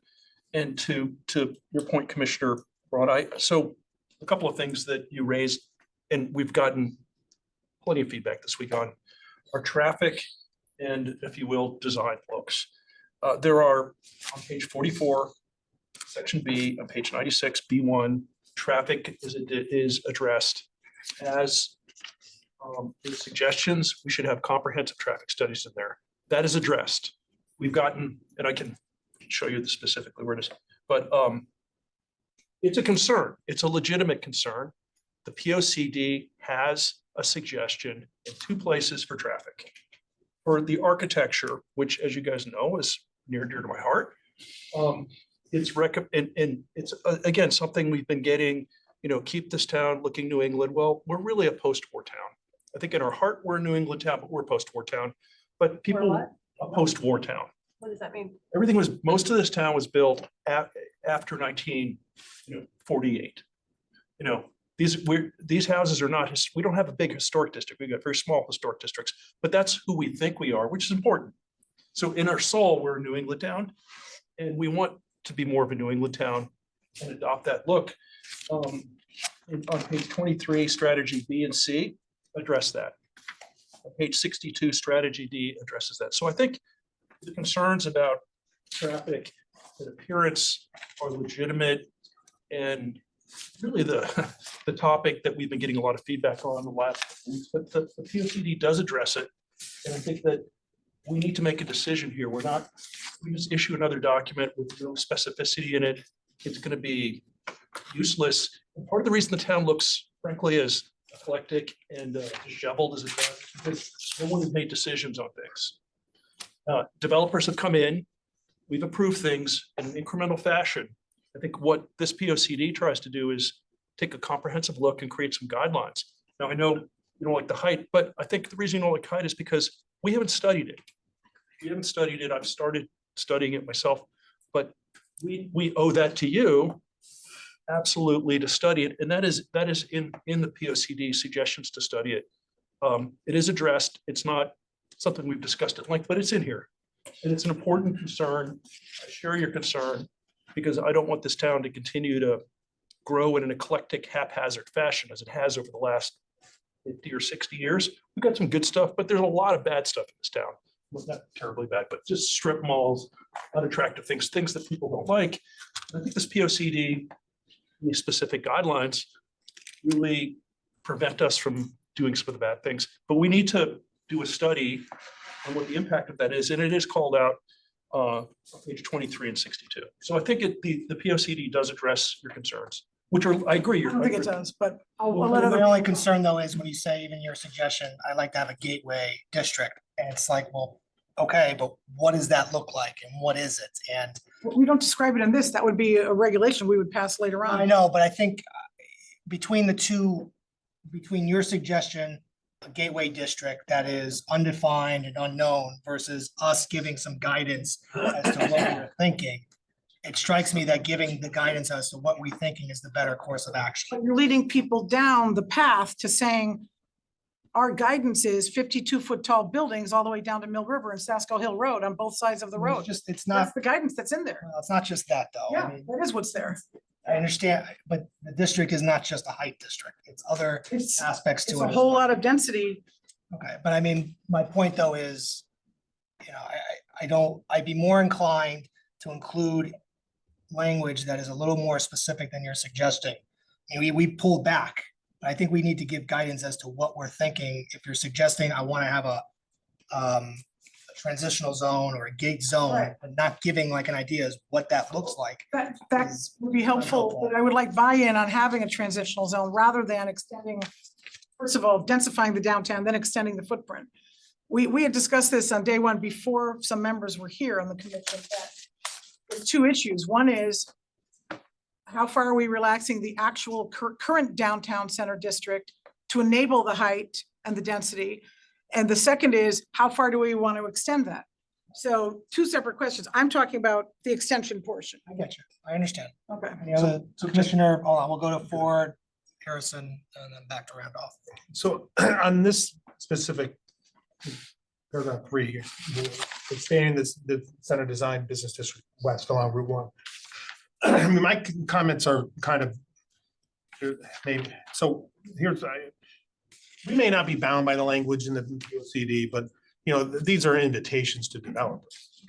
So they're gonna see this language and, you know, bring it to us. So we have to, even though we're not bound by it, people hear it again and they will present it to us, you know, probably, you know, right out of the language we have in here.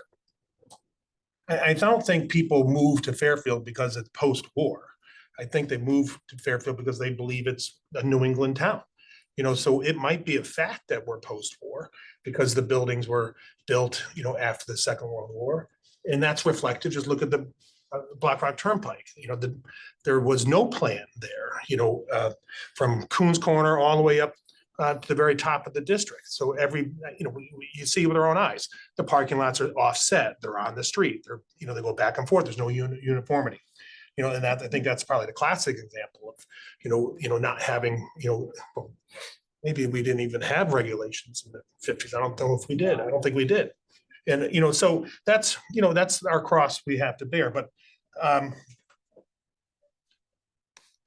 you know, I would support more of a graduated or, I think the comments we've all received from the folks in that neighborhood, they do not want it expanded. They don't want the buildings in their neighborhood, which is surprising. And I just was looking at some numbers from the latest election.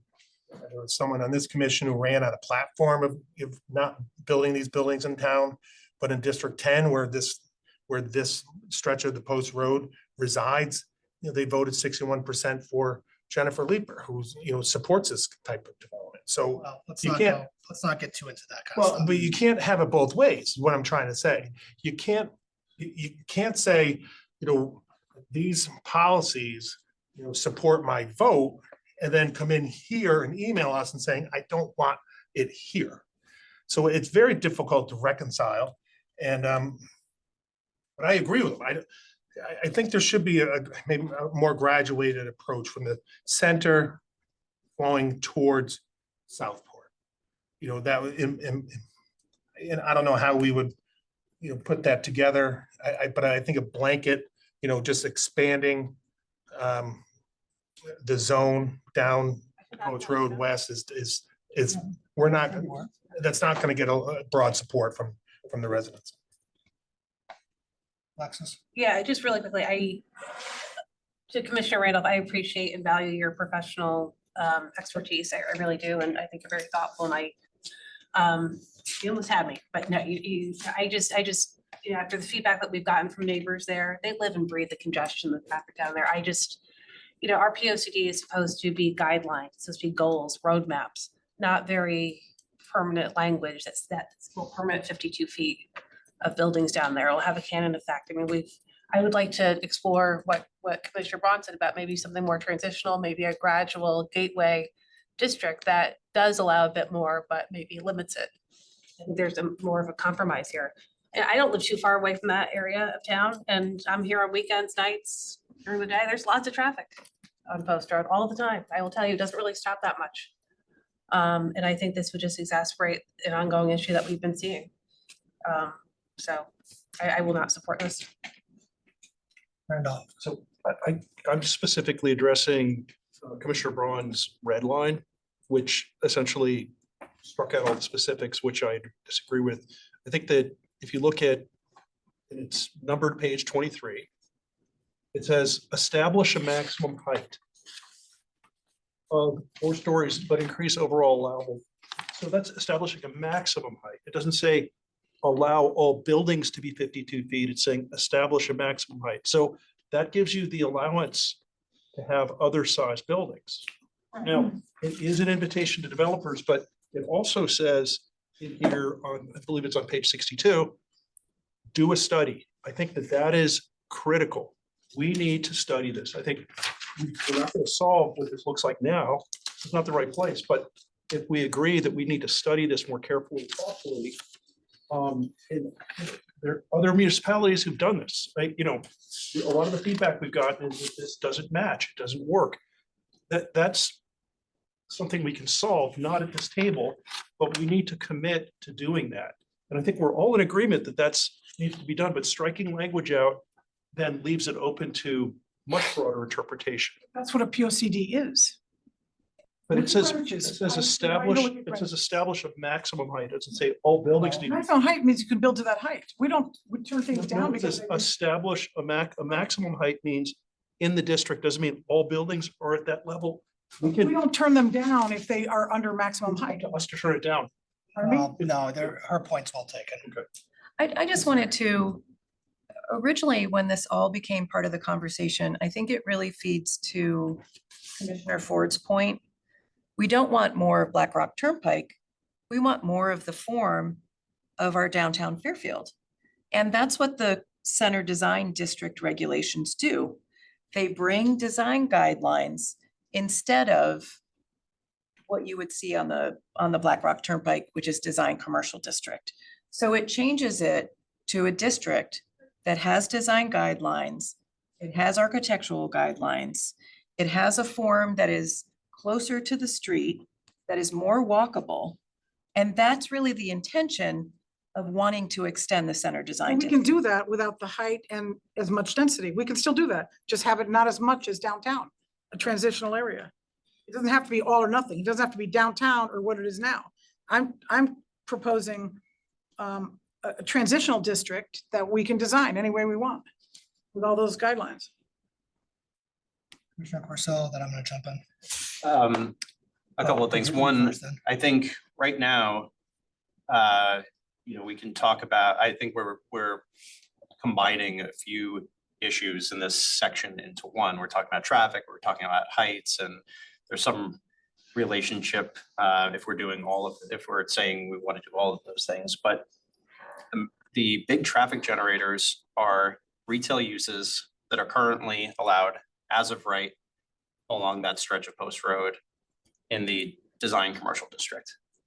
And frankly, retail, other kinds of uses that wouldn't be allowed if it was a center design business district. I mean, you could put gas stations, you could put barbers, you could put, like all sorts of uses in there right now that are much bigger traffic generators than the residential components of buildings we might get if we change the zoning.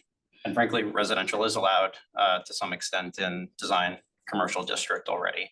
So the traffic issues we're talking about, I mean, if we want to talk about traffic, we can talk about traffic, but the traffic issues are issues of any development happening on that stretch of Post Road. I don't think the real traffic issue is going to be a result of changing it to center design business district. If anything, we get rid of some of the more car intensive uses by making that change. And I think we also start to steer that stretch of Post Road to a place where we have much more pedestrian friendly tools at our disposal, being able to eliminate some of the surface parking lots that happen at the front of, at the street front as opposed to behind buildings and things like that. So I think if we want to talk about height, I think that's a valid conversation to have. And I think traffic is a valid conversation to have too, but I think the traffic generation is not going to be, we're not going to see an explosion of traffic as a direct result of changing or extending the center design business district. I mean, there are other reasons you might not want to make that change, but that's my take on the traffic. Every objective you said could be Commissioner done with Levy. transition. Hold on, Commissioner Levy. And just to follow up on Ms. Harrigan's and Commissioner Corsillo's point, and why it is important to have specificity. I mean, back 44 years ago when I moved into this town, where the Bob's Center was, I think it was a Grand Union Shopping Center. And it's always annoyed me to drive by that with all the parking in front. And similarly, when the development at the corner of Sasko Hill and the Post Road opposite Martell's went in, if that had already been changed to a center design district, that would not have the parking in front. It would be on the street level. And if that's, that's something I think many of us have wanted to see, and having some specificity as to what it is we're talking about rather than loosey-goosey, that would make a big difference in terms of people planning and having appropriate development go in. Commissioner Harrison. Yeah, I would just say that these are adjacent to neighborhoods. I know we don't like to talk about neighborhoods, but they are a neighborhood there and there are small streets, there are kids, there are families. And I think, I appreciate what Commissioner Corsillo said, but I do think traffic will be generated and a lot more of it, and they will be coming through these side streets like we've heard from some of the neighbors as they stated. I just don't want to be that specific. It's hard to kind of talk about. The problem with talking about traffic is you're assuming that if you have this recommendation that's put in place, you're assuming a full build out. And you're comparing it to the status quo, which I think is somewhat unreasonable.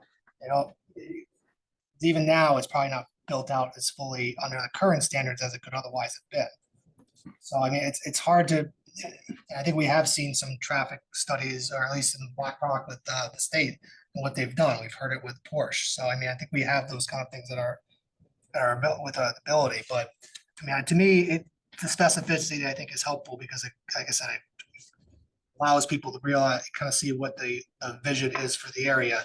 Design elements are important. I mean, if it's just, you know, the height has been raised as a concern with the Center Design Business District. You know, I just don't, I'm unclear as to where to kind of go from this. I'm wondering if it's worth, let's look at just strategy A. We're not looking at B and C at this point, because I think strategy A is where in here specifically 3 is our main concern, at least specifically. Or, I mean, it was, well, listen, let me ask this to the commission. I mean, I guess the question is the specificity of what we have here sufficient, or should we be pulling it back more? Which one are we talking about? Just in Number general, strategy A. one? I think the specificity, Yeah. I assume Commissioner Braun, I mean, I know your position. Yeah, and I would just add, you know, we often don't like to be hamstrung by laws like 830G because they really tie our hands. And this kind of gives up our ability to make decisions based on a hyper local, you know, parcel by parcel decision. So I don't want to surrender that. We already surrender a lot of our you know, autonomy because of laws that we get. And I'm I not think sure. that, Say that point again. I'm not sure. well, I I'm just understand trying to say, like, this would, for, as Commissioner Ford said, this would be a limitation to developers. And we wouldn't really have much choice to have a lot of flexibility, just as other laws that kind of, you know, take away our control to make decisions, like, you know, at 830G, we kind of lose or relinquish some of our own power by making this so specific. Not sure I agree with that. Again, it's a planning document. I mean, we can follow it, we can extend a zone that's like center design business district, but not completely. If, for example, we did everything in the center design district but the height. I mean, that would still be in line with the recommendation here. We're considering extending the center design business district. We do it in every capacity except for height. That's kind of in line with it. you also have coverage and you have setbacks and I mean, but my point is that it's height and then you fit coverage and all. I mean, this is also something that, correct me if I'm wrong, was this not recommended to us to make this kind of extension? Let me just say a couple things. This is. It's not just expand the center design district west, period. There's more context to that has been discussed and fleshed out, as Emmeline talked about and Tom talked about. It says, you know, this will expand opportunities for new mixed-use construction with proven design standards and support more walkable apartments. So that's been said. This came out of discussion about more housing opportunity in that we now limit the maximum percentage of residential you can have in a mixed-use project to 50%. And so along with really its roots are in the TOD study that talked about that had a very good, in the appendices of that plan is a very intensive market demand study in terms of where we are, in terms of what are we likely to see development demand for in the near term. And it's not office construction. It's not second floor commercial occupancy. There's a huge demand for different types of housing types, which we've already discussed. So the TOD plan roots are here in terms of expanding housing opportunity beyond the 2 stories. So now what does that mean? We've got the constraints or the regulatory standards that exists in the current regulations. Right now, in the design business district there, it's a 4-story, 40-foot height. The impetus to move the center design district, include that, is because that district has much more specific, as Emmeline articulated, the look and feel type of regulation that everybody likes about the downtown, taking those design attributes in applying that to a broader geography. In so doing, recognizing that the development opportunities that are likely going to come with some element of residential expansion. Now, the other thing to keep in mind, and I don't want to get specific about a particular application, but what we can articulate here is also that I think it's envisioned and that's going to come. Right now, we have a inclusionary zoning provision that 10% of the units be below market rate. We have you can build into that. If you're going to max that out, you must need to have a greater affordability opportunity or other things. We've talked about above a 3rd floor, when you get to that 4th floor, that there's other setback and design considerations that are kind of baked into the center design business district regulations. So the foundations for that started with the TOD planning and the recognition that we're not going to get a whole slew of, and what you see out there, the redevelopment that happened in the 80s along this same corridor were more or less solely office building opportunities. You have within this section here, you've got 4 or 5 adjacent, you've got 10 Post Road, you've got a little bit farther west, you got the Ravis office building, those types of things.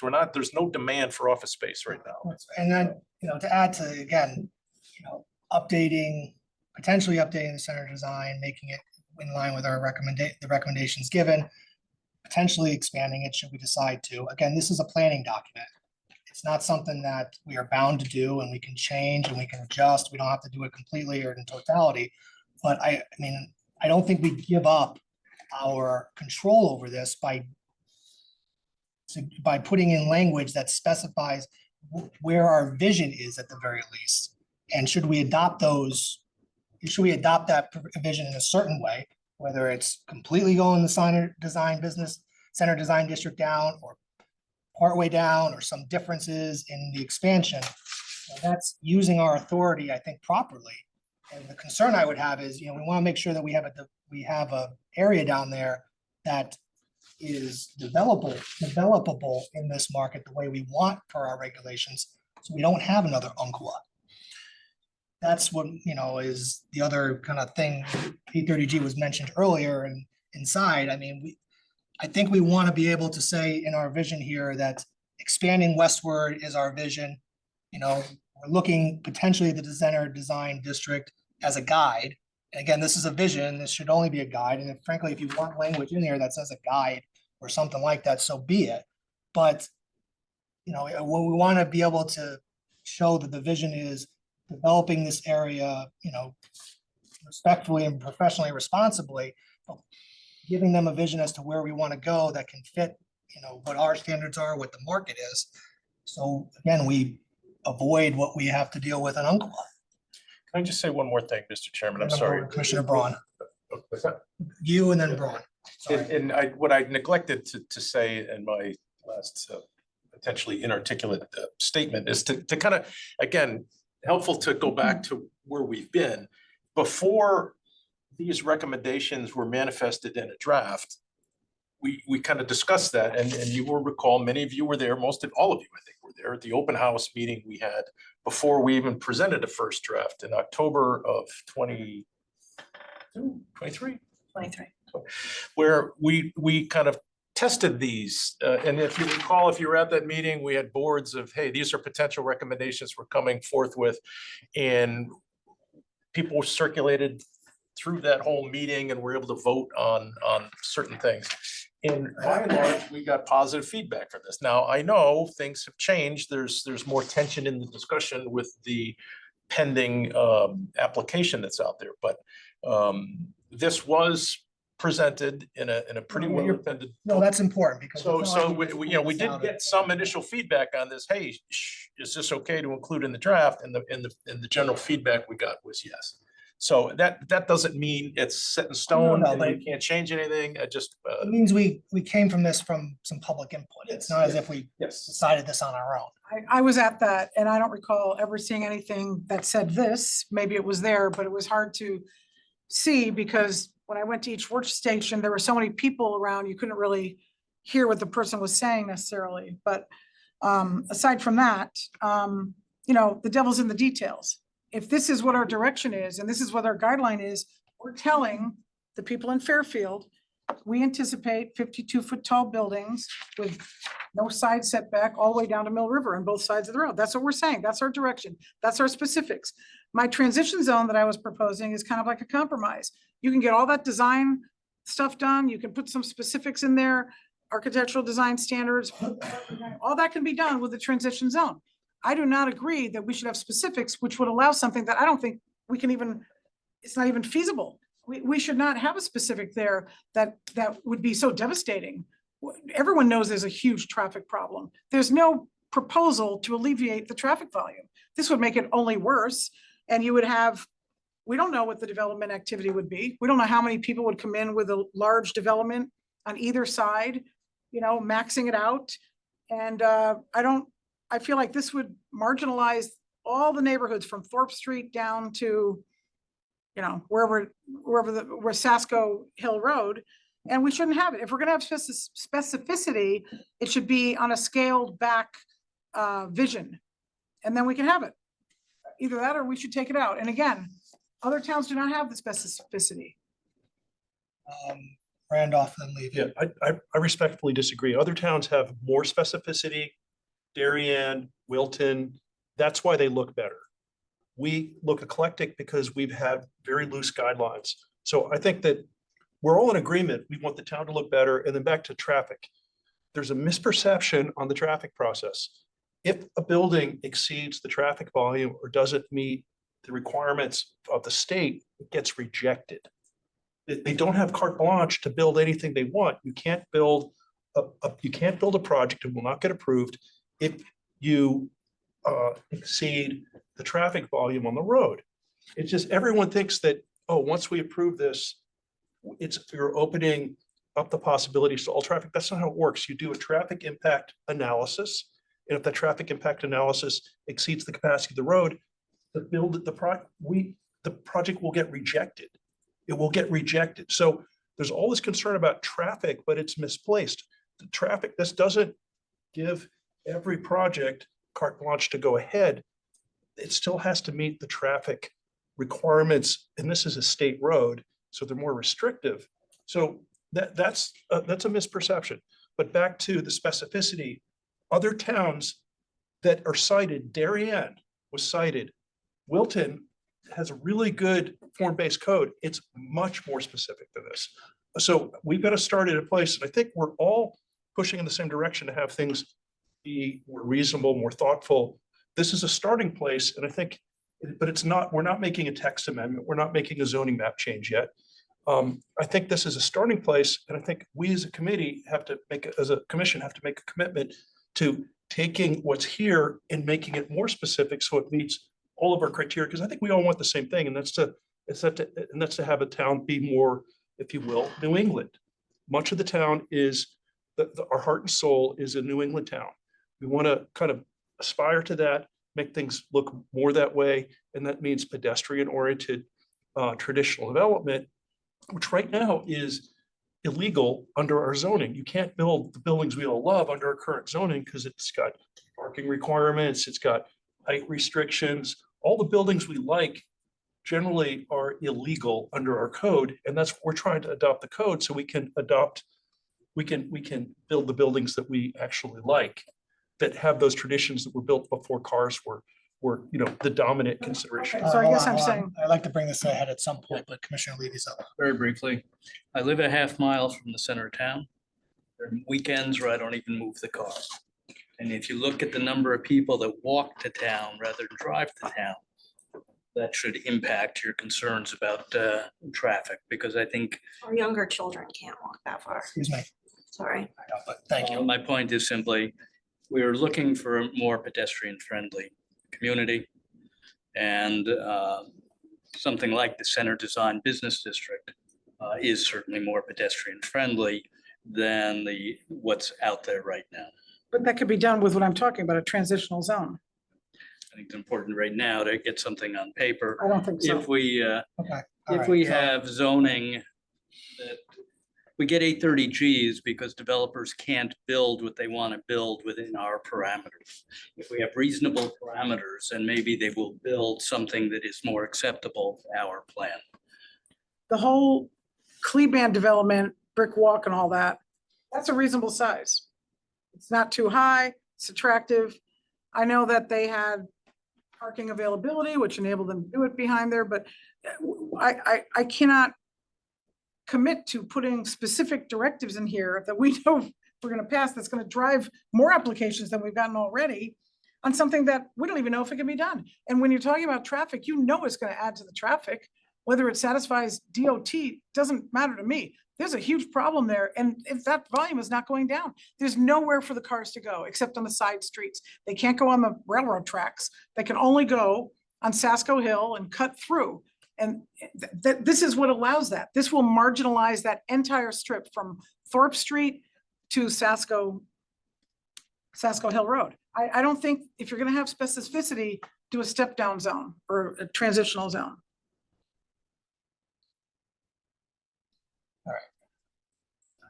I'm not really sure where to go from here with this conversation. It's been very good, productive. Well, I did redline. Hold on. Yeah.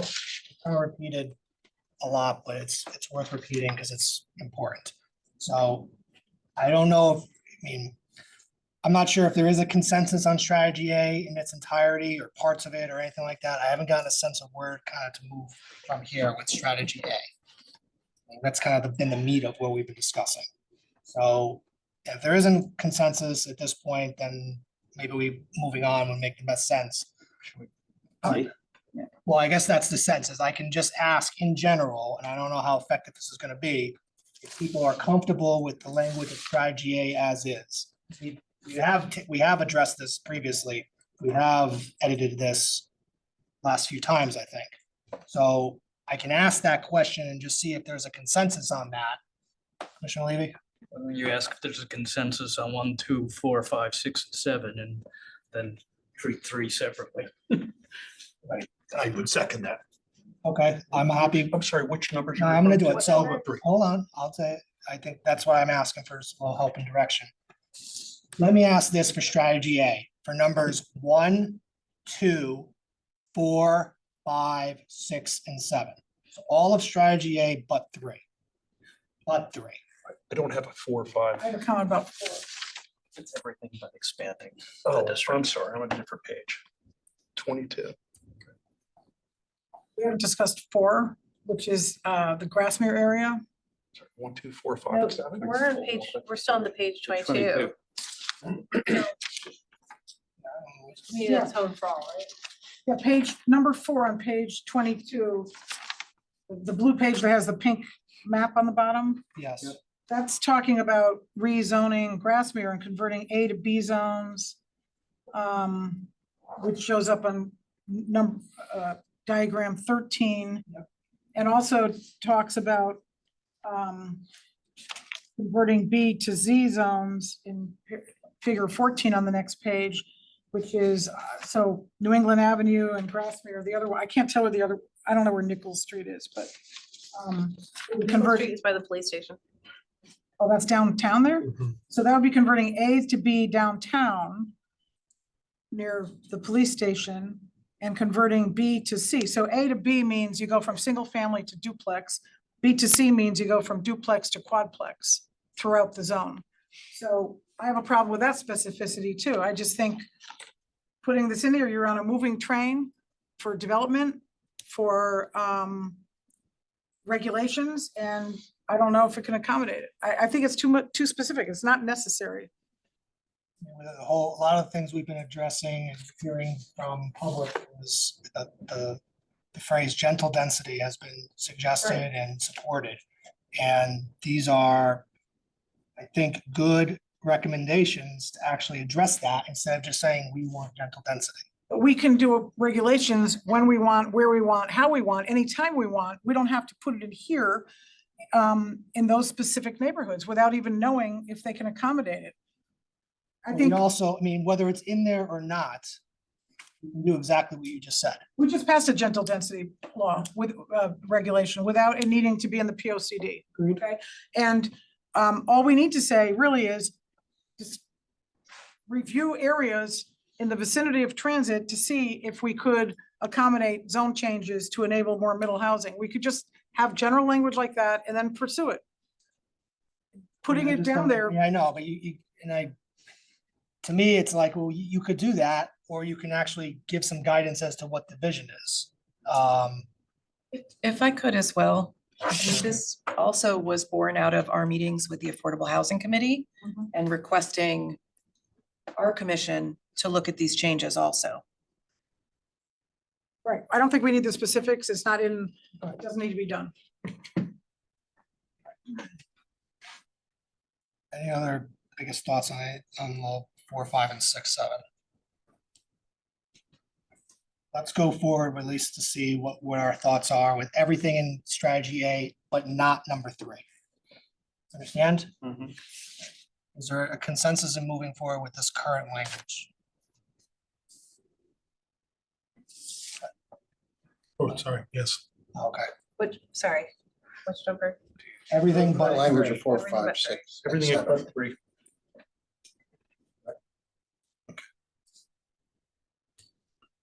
Okay, so I saw consensus for that. Okay. I'm going to suggest we put a pin in 3. And let's move on. So I wonder if it's worth, now that it's been singled out, how appropriate it is at this point. If that made any sense. I don't know what no, I don't know either, but I wonder now, considering that we've singled it out as an exclusion, I wonder if it's worth moving on at this point. We've said, and address it.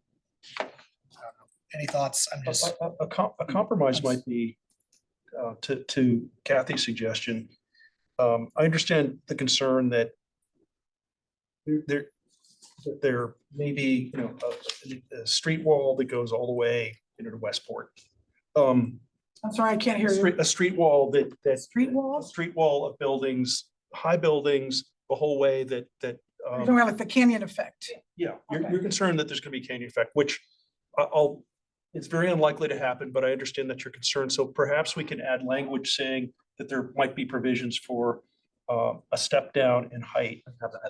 We have that. I don't Okay. think it would just be height though. Or architectural. It's height, it's coverage, it's setbacks, and also I think you have to have a differentiation between, Wait a second. You asked a question and then you added things, but you said height, setbacks, lot coverage. So I think there is a consensus amongst the commission that we want a more walkable, pedestrian-oriented area with amenities. Is there consensus around that? Yeah. Okay, so just to be clear, in order to accomplish that, that requires a consistent setback, a consistent, a place that looks like downtown. So that's related to lot coverage.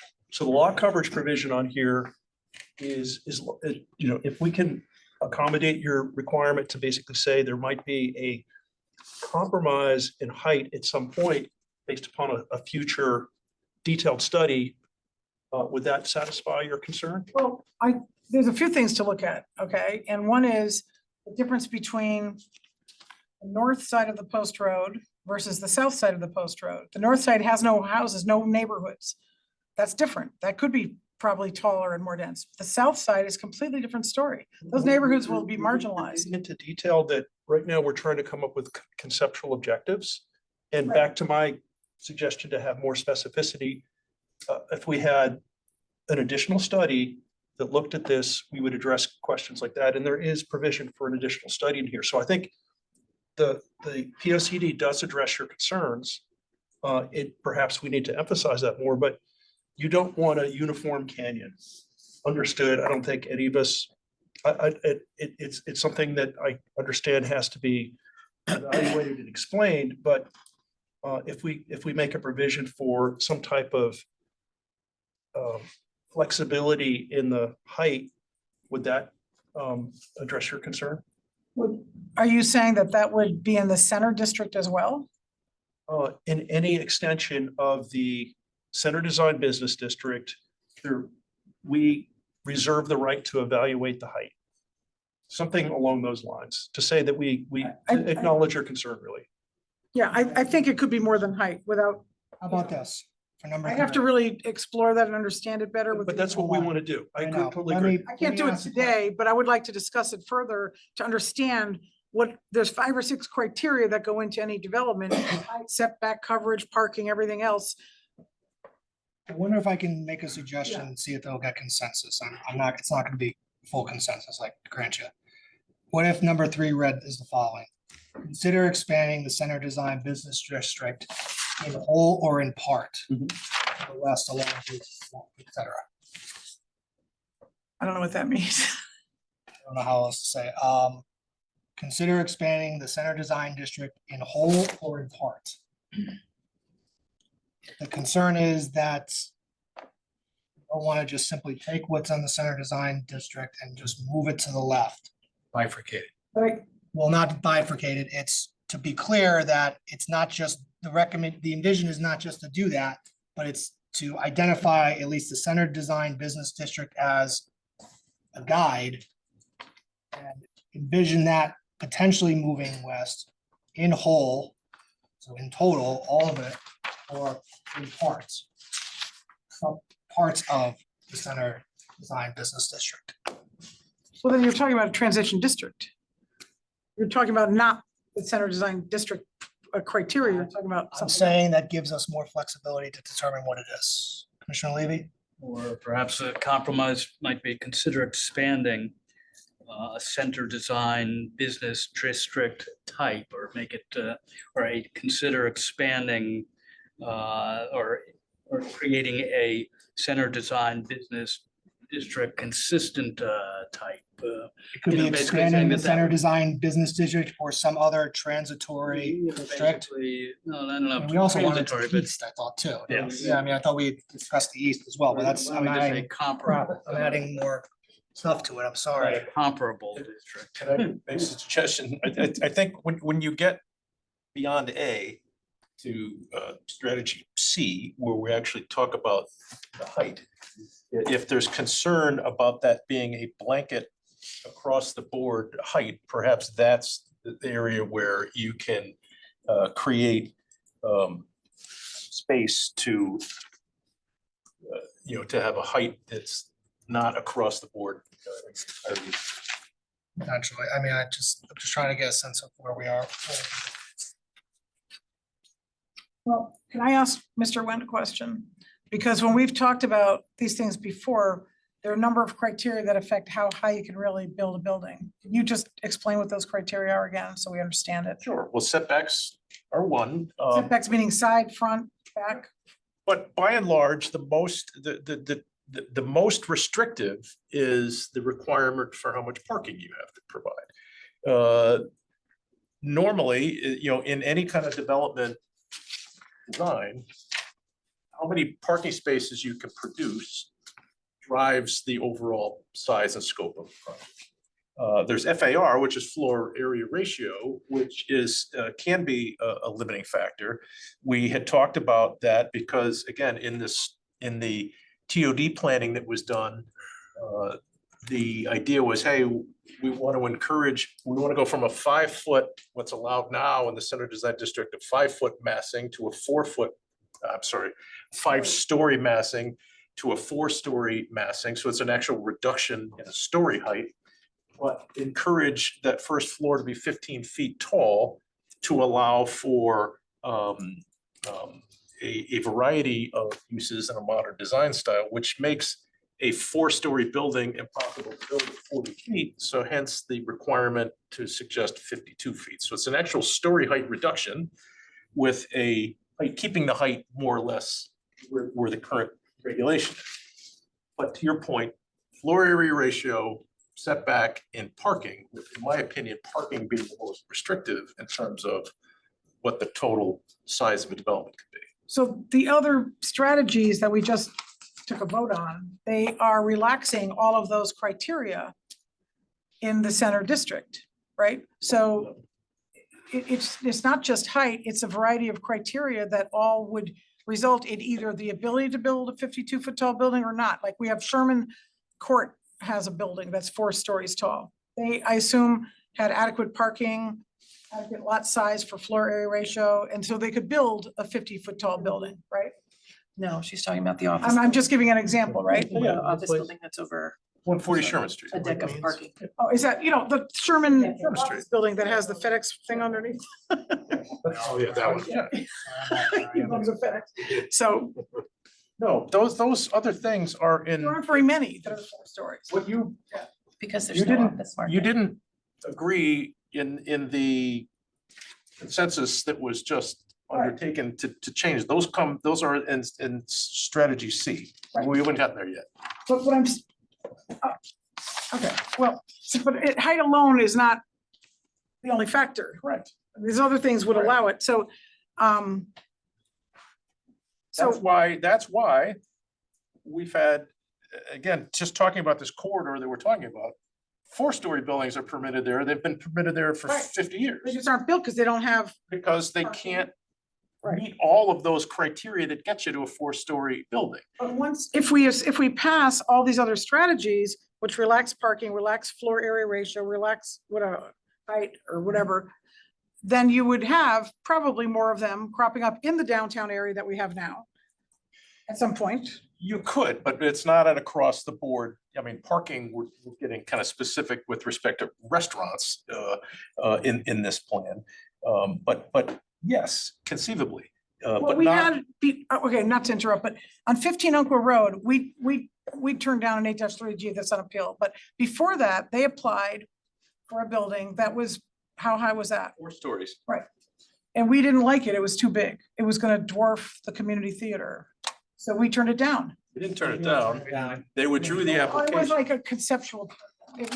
We didn't approve. No, I'm not. No, they, during the public hearing process, they withdrew the application. Okay, but it wasn't going in the right way, I have a feeling, Well, so. that's what their perception That's is. what their perception was, but I don't recall that in the slightest, actually.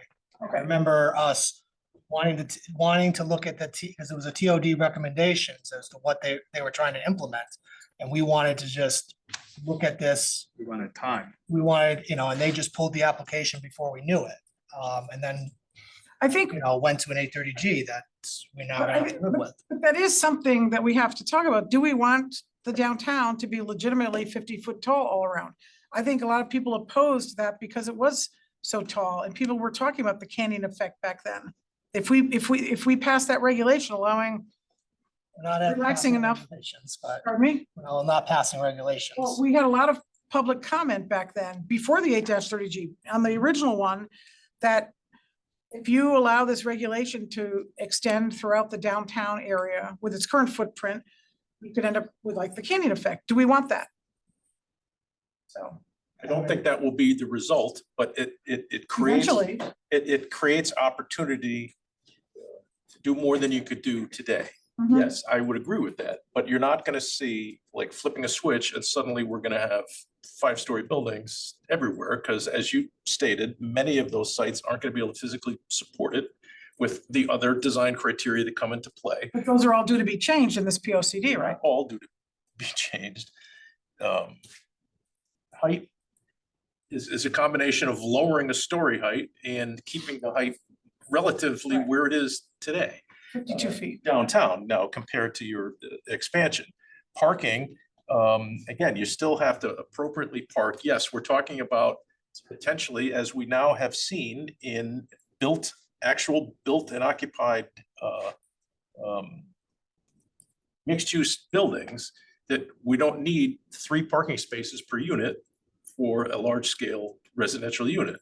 The TOD developments we're seeing are that our regulations now in the TOD section is 1.25 spaces per unit by and large, along with other commercial parking, has not resulted in any off-site parking impact. The units we're seeing in those developments are averaging about a car per unit.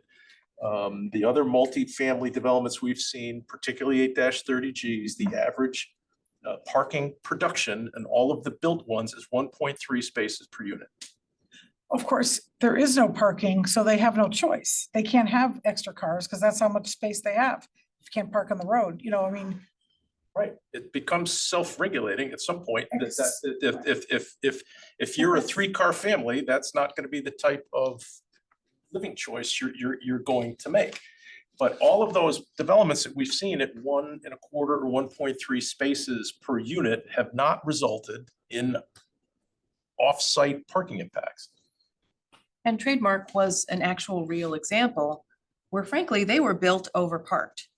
So I think we had them build to a slightly higher standard, right? Well, no, they're 1.2, 1.25 per unit, but that they have their occupancy reflects a lower parking ratio than that. They've supplied 1.25 spaces per unit, but they're not actually occupying. actually that many using it. spaces. And that's true for many of those types of environments. A lot of them are, 1-bedroom type use or one household. If you've got people using transit, you don't need to be that car dependent. That's kind of the point and I think that the point that Tom Crusillo was making in terms of traffic generation, that residential occupancies don't generate as much traffic as commercial occupancies do. it depends, I guess, on how Well, much. let's pull this back now. Refocus kind of where we were, I guess, number 3, and either trying to find some consensus if there is to be found at this point. So like I said, I mean, the thought that I would have would be consider expanding the center design business district parentheses in whole or in part. And I would add what Commissioner Levy said, or similar transactional district. That's the long Route 1. Transitional district or Transitional district, yeah, that would be the way I would phrase it at this point. So at that point, it, I guess, kind of hits everything, but that would be my attempt at a potential compromise for consensus, if there is one. I can't. Thoughts on that? I have to understand it more fully. I can't make a decision right now, because I think it's a little bit different when you go to the neighborhoods that Okay. people are complaining, people park there right now for the local businesses, that's a little different than the downtown. where Okay, they, well, fair enough, if that's where you are, then, Yeah. I mean, did everybody else kind of understand at least my proposal? Yes. Is, No, I get it and appreciate it in concept. I would like to understand it more before fully, being brought into it. which is fine. That's just where I am right now. Okay. I mean, But I- but is and I there, appreciate you no, I understand. I mean, this is my maybe pragmatic attempt to see if there's a compromise for consensus in order to move on with this. And again, nobody's bound by whatever they say here. I mean, if, for example, I supported my own compromise, which I think that's fair to say, after, I think if we've proved anything, that you're not bound by anything that we oh, yeah, I mean, You're not done by that either. no, I mean, you come to public hearing and I can go back on that. So nobody's bound by their informal thoughts and consensus at this point. But is there, based on what I said, is there a consensus in using that revised language moving forward? Yes. I can't make that I consensus. don't have an objection. I see seven. Okay, I'm not. fine, I got it. Still tell And I don't mean that No meanly. surprise. I get it, I just, okay. You have the language, sorry. So are you removing that last part as well? Expansion of this more walkable district east to south? No, everything else stays after that. Okay, got it. Which paragraph are we on? Well, we're not on 3 anymore. We're on item Let's go to strategy. B. I asked everybody to read them earlier. Let's take these strategies one by one. Where are we? Sorry. That's okay. Number Page 23, strategy B. Page 23, type to page 23. Correct. Strategy B. Maintain historic districts, right? Yes. Thanks. I thought this was pretty. I thought that was straightforward. What's the like? I don't know what a legacy neighborhood is. Legacy neighborhoods are Those those are the 11 that 11 we talked neighborhoods that about we talked before. about. So That should be defined somewhere in here. Because the heading says maintain historic districts and legacy neighborhoods, but it doesn't mention those two phrases anywhere in the paragraph. It's discussed before you get to this section Where, in the beginning paragraphs, as Jim described earlier. oh, of the whole document. In No, in the executive summary. May I ask a somewhat related, unrelated question? I don't know, when you were working with the consultant, was there ever a discussion about like having a glossary of terms that are in here?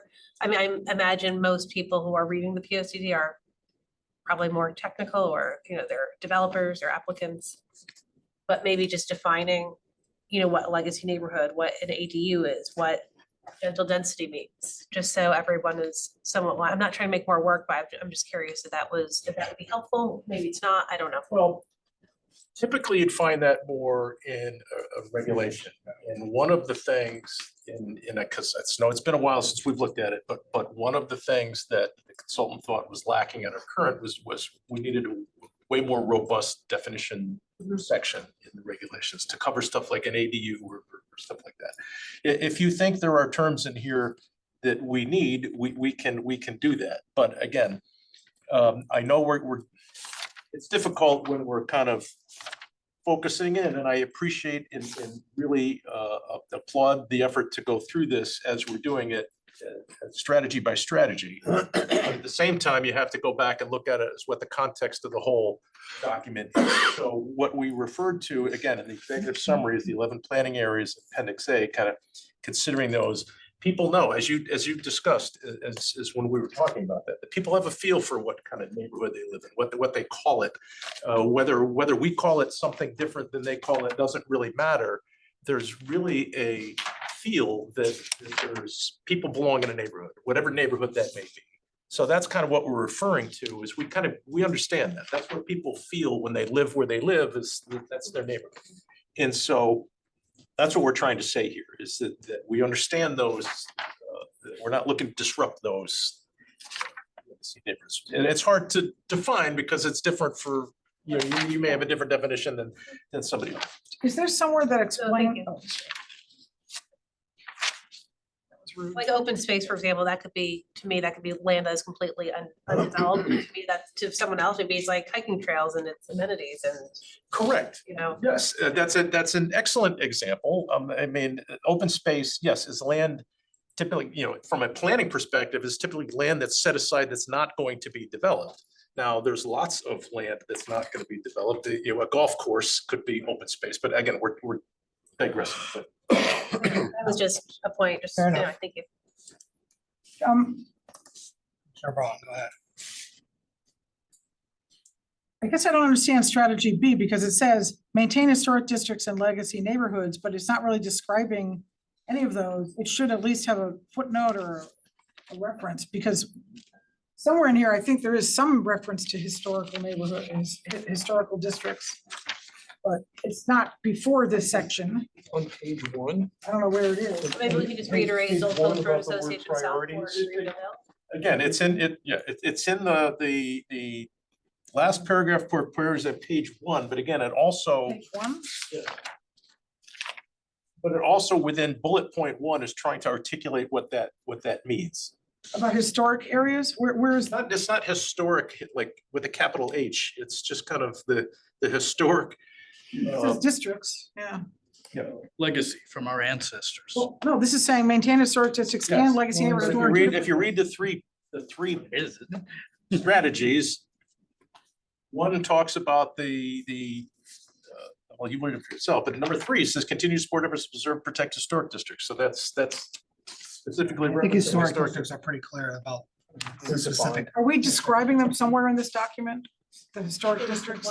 Districts are in the zoning map. They're in the zoning map. I think there needs to be we just preface it, I think, with like, just like with the names of them, with free. It's in, on page one. No, I heard you. I don't- Thank you. Page one. Did you just want to put like C, appendix A? Is that kind of just simply it? No, I'm not, I'm confused now as to which, Isn't we're it- talking about 1, 2, or 3. I mean, I think the quick thing is they talk about in strategy B, legacy neighborhoods. And the concern is in 1, 2, or 3, we don't reference the legacy neighborhoods in appendix A. But I understand your point, the one that previously in the section, I think there is language that discusses the legacy neighborhoods. The executive summary points legacy neighborhoods. But if you read bullet 1, it's just, this plan recognizes the preference to maintain the physical characteristics of our single-family neighborhoods. I think that's kind of what we're talking about. But again, this must be balanced with the need to explore opportunities to introduce gentle density that would not be disruptive to those characteristics through appropriate design standards. Can we just, is the question concern just saying after single-family neighborhoods, the appendix A? Just Is that a problem? Mr. No, no, it's not all of those are single-family neighborhoods. No, good Those are point. No, zoning no, districts. good point. Wait, Thank you. I'm confused. I don't know. I the thought the strategy. three historic districts that we have, they're largely single family zoning with Old Post Road. Two different things. Yeah, historic districts are. Those are specific. I see what you're saying. Never mind. Yeah. Historic. legacy- Got it. Okay, so that's why. Never mind. No wonder. Is this, Thank you. this strategy about continuing to support efforts to preserve and protect historic districts, is that the sole strategy we have about historic aspects of our town? Like, is there any other strategy in the whole document that profiles or highlights historic areas, historic resources, historic districts? Because I think There's a we separate need plan. Hmm? There's a separate plan for that. Again, there are articulated It 3. seems like an afterthought, that's all. I mean, I don't know what that means. It's- And I think you have to, We're saying we'll continue to support efforts to preserve historic area and protect historic area districts. That's But probably the that's- only thing we really need. I don't know that No, there's we're any saying we're not confusion as to proposing where change. the 3 historic districts are in the town. is it listed somewhere in here? Somewhere. In this document, it's on, it's in our. It seems like the our land town use. is very historic and we should have, if you look at the Westport P O C D, they have pages on the history of the town that brings home the reason we want to maintain our character and preserve and protect things and not go overboard. We have a separate document for that too. That's Why done. don't we have a section in here? I don't know why it needs, Everybody it has a goes separate- back to the same argument, the topic discussion that we had was, why does it need to be, why does that document need to be? Because it's called the plan of conservation and development. Conservation is conserving the resources. Yeah, I mean, there you go, number 3. I mean, what else would you want to see for the historic You have district? like 20 pages about development and one line here about, And but I think that's a good thing because development's a very complex thing of what futuristically will happen and how we want to address it. That's gonna obviously take a while to understand and to address. But when we have a historic district, we want to preserve it and protect it. Now, what else would you have in there to address? historic district? describe the Keep in resources. mind that this is essentially the housing chapter. This is talking about. housing. Okay, so There's there should be other another chapters that section. Talk about sustainability and natural resources and other things. This is, we're talking about housing strategies here. So the only So reason. these bullet points are limited to the overall concept Okay. of housing strategy. I think what you're looking for is like a focus area on our legacy as a town, like Yes. what, going back to 1639? Yeah, it's late. I No, and put I, it together. I'm not trying to but- put words in your Okay, mouth, we're but all- I'm just, We're all falling into that. but I think we want to Coffee acknowledge. machine here. Yeah. We all- So Jim, okay, so now I understand. So the only reason we're mentioning it here is because we're talking about adding density to single family districts, but we don't want to ruin the historic district. That's all. It's just sort of Yes. a carve out from what we're saying in terms of adding density. As long as we have something on historic that's adequate somewhere else. And That's this a separate also does seem to address the issue that we discussed previously about maintaining the character of neighborhoods. This is a good add. I thought this was a good add to the document. So long as it's only there to mitigate some of the density provisions. It provides guidance. It's speaking to the concerns that we heard about how do you balance the recognized need Mhm. and I think support that we heard for a diversity of housing options how do we provide those? But we need to also recognize that we don't just want to do that blindly. We want to do it in the context that we're stating here. It would be nice to add something, sorry, I didn't pick up on this before, but about preserving green space as well as the character of the neighborhoods, even if it's not historic. Well, again, I The think housing that's what section. number, I think that's what number one says. But this is also not in the housing section, I would think either. Correct. I mean, they're Yeah. right. that happens later in the document. Can I add something about green Hold on, space? let Commissioner Harrison go. Sorry, I think just going, and I'm not gonna exasperate this, I know we're. probably Okay, not your it's all, people. it's all fair. Thank you, but I think when we're talking about preserving historic or like neighborhoods, I think that's why we hear concerns from people on Southfield, or is that the right road? You know, Sasko Hill area, because they believe that area is their neighborhood, that is their neighborhood, and they want to preserve it, I don't blame them. So I think that's why there is tension, and so I think we're kind of somewhat Yes. contradicting ourselves here. a little No, bit. I mean, there's, Well, I we're think- striking I a think we're balance. I mean, Recognizing that tension exists and that we need to balance those interests. Right. We're not saying it's all one over the other. It's just we're recognizing a need to try to address additional housing options, but at the same time, understanding that there's underpinnings to our town that we want to try to preserve. Going back to this strategy B. Is there consensus moving forward with this language? Can we add something about natural spaces? That's in the For open. housing that's in though, the other this is the area. housing section, so we have other sections for, correct, am I wrong? Yes. Okay. There are other sections to address those. We have the whole environmentally. But not in rooted the community development chapter. section. The development section should always be thinking about not eliminating all green spaces. I mean, we split it up for a reason. I mean, either you wanted just housing, just the title, which we've added as parenthetical. I mean, this, you can't read these sections in isolation. They have to be read jointly, all together. And I would think that keeping the balance that we have, or at least the distinction, is wise to say this is the housing section, this is the environmental section, et cetera. That's just my thought.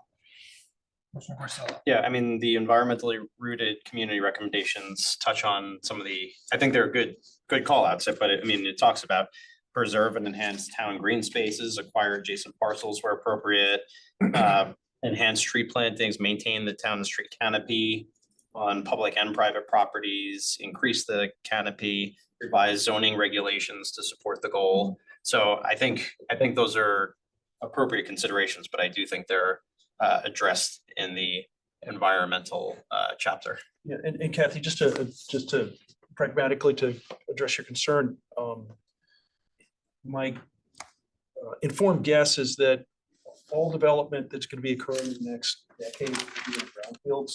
Will be like the Circle Hotel, Exide. They're not going to be, they're not going to be on greenfield land. There's just none left. Well, there's So- little pieces here and there. I felt that at 81 Black Rock Turnpike, we destroyed that green space, but there was a little piece of green I mean, space. can we put something like where appropriate, consider adding green spaces or rooftop? Yeah, I think all of these, things Like that. all of these comments are. Those are zoning perfectly regulation legitimate, but changes. they're but they belong in the But- environmental, in the well, environmental talk chapter. about being prescriptive, maybe we put that in there. I think we have those things when we get to that section. We're just talking about ways to produce different types of housing options here in this chapter. Thank you. I mean, make a note, so in case we're going through this, you don't think that it addresses it to some extent. I mean, that would be my suggestion, because I think there's a consensus that, well, let me ask, is there consensus with the language kind of as we have here? That would be I mine. think the language is very good. Well, show me, give me a hand if that's what I'm looking for here. No, that's okay. I might want to add something, but it's not a deal breaker. Okay, fair enough. Can I also offer, if you're thinking about you'd like rooftop canopies, or you'd like this, or you'd like that, make yourself a list, because we got to get to the zoning reg changes, and that's where all of that stuff is going to live. We have a tree regulation already being proposed, but that should be referenced in here too, but maybe not in this section. More specificity. Yeah, absolutely. Okay. If you have it on the development side, you gotta have it on the conservation side. Otherwise, it's just the plan of development and development. So we'll go on to strategy C. Oh, boy. It's like our 10th week of meetings in a row. No, I know. We get to. People often one of those December, yeah, excellent. I know. Alcohol might be more. Where you get the big bucks. Once we hit, That's why. once we get 12 consecutive meetings. Mr. Collins, you're a Thanks, Percentage of our salary. This is where my Bottom curiosity- shelf for everybody. So you get all those pats at the back and say thanks when you're at the grocery Bottom store. shelf for everybody. Yeah. Or you screwed us. Nice job. Maybe the internet won't work in December. Yeah, you. Strategy C. Strategy C, oh God. I'm up to mine. Jeez. Looking through strategy C. I have a feeling This is stuff we've Strategy. considered. What page? Oh, down there. It goes on to 3 pages, 23 to 25. I mean. I know. Not that it'll be that easy. No, I mean, look, I think a lot of this has been discussed, a lot of the topics, especially about specificity, whether we want it or don't want it, depending on what the topic is. I'll tell you, I mean, just for the sake of brevity of your reading, everything pretty much from 3 through 9 is pulled from the TOD plan. Some of this has been implemented in part. That's what I want to discuss. There it is, So, number 6. so I think, you know, 1 and 2. Read them, but but 3 through 9. And, you know, 6 is obviously. This is, yeah, let's talk about 6 because that's a good one. You're on Page 24, C6. yeah. And is that only for this metro center area or is that townwide? What? Well, V6. C6 is townwide, well, it could be townwide. Again, nothing, this is all discretion, I mean, this is envision stuff, even if I said townwide in this P O C D. And we can do a regulation amendment that was different for all the zones. This is adjusting the minimum inclusionary zoning. Yeah, we're talking about, I wouldn't mind addressing number 6. I would like because- to. Yeah, I think that's a big one. Yep. But again, is that townwide or just, this is page This 24, is for the TOD section. just the TOD? 6, I think. Oh, that's- this is inclusionary zoning. Yeah, no, this is for everybody. Well, Well. It Seems a little, No, it's, so Hold on. read strategy C first, right? So this has a header, transit. and then all of these items are below that header. I'd like to propose this to make this higher. to the 15%. yeah, that's what my comment's gonna be too, but hold on, but just to be clear, I mean, strategy C, unless it says it so in the specific regulations, God, recommendations, I mean, it's, let's look at number 6, let's just go to number 6.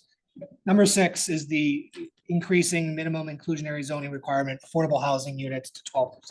Now, that would be townwide, not just the TOD overlay or zone or anything like that, right? Strategy 6 we're talking about? This strategy, as it's written, is to the TOD park overlay. Okay, fair enough. Because the recommendations of the Fairfield TOD study was for the Fairfield TOD overlay. Okay, Now, that doesn't mean that you can't make a different recommendation to make that more broad. no, that's fair. But is there any other sections that I just not jump into my mind that deal with inclusionary zoning requirements? Right after it, but that applies to all. the whole That's fine. Okay, so let's D1. talk about inclusionary zoning for, I guess, both the TOD and townwide to see if there is a difference. Is that fair? Is that TOD Metro Center or TOD downtown too? The all TOD? I don't know. It seems like it's only Metro Center area. Well, It's both. right now, the Metro Center is 12%, or the metro area is. That's by regulations. We Correct. jumped in already. Is 12. Everywhere else, it's 10. Yes. Okay, so let's talk about what we want for, let's just start generally with our town, because I think that's a good place to start. Right now, we're at 10 townwide, 12 in the TOD overlay. I believe there's an appetite to go higher than 12% from the commission, And 20%? higher than Oh, 12. 12. Yeah, I'd like to go, I mean, neighboring towns like Westport, they have up to 20. I'd like to go to 20. Or so, So. I'm sorry, I should. No, it's okay. I am very much in favor of increasing the number, but I think we want to, the way I would prefer to see it is to have the recommendation from C6 apply townwide, not just TOD. So it's We're the rec- talking about townwide now. We're talking yeah, about I'm just being clear. So a more firm recommendation like C6 to have adjust to 12. And then I think anything above that, I'd want to look at the impact and whether they should apply to specific places or townwide. I think certainly I'd like to see places in parts of town where they're 15 to 20%, but I've also seen a lot recently about how increasing it too much in too broad a geographic area actually decreases the amount of affordable housing that's produced. And in high demand areas, it's easier to raise the percentage as a minimum. But if you apply it more broadly, we may end up having a counter, the opposite effect we're looking for. So I'd be in favor of something like 12% townwide, but I think, and certainly looking to get closer to 20 elsewhere. But anything above 12, Well- I'd rather see it be in the form of a study. I think this is correct. Be mindful, and I'll go to Randolph and Levy next. I think in order to get, at least in the residential areas, to hit the inclusionary zoning, you need to have more than 9 units. Correct. More than what? 10 or more, 9 units. 10 or more units triggers a 10%. That's what we saw on, Mill Plain Road. there it is. Thank you, Stilson. No, not Stilson. Yeah, Was it Mill Plain Road. Was it Stilson? Yeah. Okay. Oh, Stilson and oh, Mill- It didn't hit there. What you saw like for Anchorage, for example, is the ERD development, it's 90 units, 9 below market rate units. Okay, so I guess my point is, I think with that requirement of having 10 or more units, residential, in the residential areas, in order to get to hit any kind of inclusionary requirement, you need 10 or more. I think I'm a little less concerned about, you tell me if that satiates your concern or not. I do like the idea, I mean, again, this is not something, that's, we're bound by, but going up to 15 or 20%. I mean, I think 15% makes sense, townwide, going up to or at least signaling the potential going to 20%. And then maybe doing 20% in more, what's the word, mixed High, use, yeah. mixed use areas. I'm definitely supportive. I think I was the one No, no. who suggested adding the 20%, considering the 20%. No, no, I know you- I just yeah. think we need to be careful about how we're getting there. Yeah, and I wonder if your concern is like in the residential areas, that being a problem, I think the fact you have to have 10 units, would be the counter to that, the potential satiate the concern. But Commissioner Randolph, then Yeah, Levy. I, just from a practical underwriting standpoint, I'd be concerned that if I want more affordable housing, absolutely, but if we create a level that's too high, especially Westport's a little different. They can command a higher price for the remaining 80% to compensate for. So I'm concerned that I think we should say above 12%, but we perhaps should give some type of incentives, whether it's an FAR bonus, a height, and just say explore bonuses for increased affordability. I'm totally supportive, I mean, of 20, but I just don't want to, again, preempt investors from coming in because we've now burdened their project with something they can't I underwrite. think, yeah, offering an incentive, Well, Right. I'm gonna violate what I said very early in this meeting, that we need to be careful about cross-pollinating an actual application. But one of the things to consider in trade for this increased opportunity in the center design district regulations, for example, to have more than 50% residential would be a trade-off on a higher expectation of an affordability component. So that's, without getting too specific, that's kind of baked into the proposal that's before you. But so it would be, that's an example of, okay, I'm willing to give you more in trade for this other opportunity. What's baked in? I didn't the understand. bonus unit or something like that. Yeah, Commissioner Levy's up next. Okay. I mean, for our purposes of now, how about something like increase the minimum inclusionary zoning requirement to at least 12%? Oh, it is 12. I would, 10, It's Well, yeah, 10 keep- townwide and currently 12 in the TOD. So we're talking townwide right now. Which is under strategy D. Yes, which is, we kind of skipped over C, but I mean, I think. Sorry, that was my mistake. I mean, I thought that having this topic. This one is at number 6 that you've kind of pulled out here is kind of specific to the TOD. No, I know. which Has already been implemented. There is more, down below. This seemed like a good topic and maybe I skipped ahead and I'm sorry for that, but. I mean, it sounds like there's at least consensus that we all want to try to get to, closer to the 20%. And maybe it's a matter of, or no, Commissioner Braun's looking skeptical. So maybe not. I don't want to I speak don't for him. understand what Mr. Went was saying. But anyway, I maybe if there's at least consensus about trying to figure out a way to get there, we can just, I mean, there's a way of adding to the language of currently number 1, where the language is out as it says. And then maybe adding with the potential of higher than 15% with appropriate incentives. Do you want to just say up to 20% I think we need with to, incentives? up to 20% based on incentives or geography or something, I don't know, something like that. Can I ask a question? let me go back there. I think we need to look at this a little bit more holistically, because this, like number 6, was specifically targeted to the TOD overlay at Metro Center. You are talking more broader, which there is some in the DRD right here. We're talking about, hey, maybe, We jumped to strategy D. in strategy D, there's a recommendation for 50%. But going back to another thing and to kind of address a concern that's been raised peripherally, well, not peripherally specifically, and with respect to how much more of this development, if we allow this greater opportunity, is going to happen. By requiring a higher level of, and I'll get to this, and I was going to say I was going to do it. The application that's pending is saying, in trade for you, off giving me a greater residential opportunity, I will provide a minimum of 20% below market rate housing.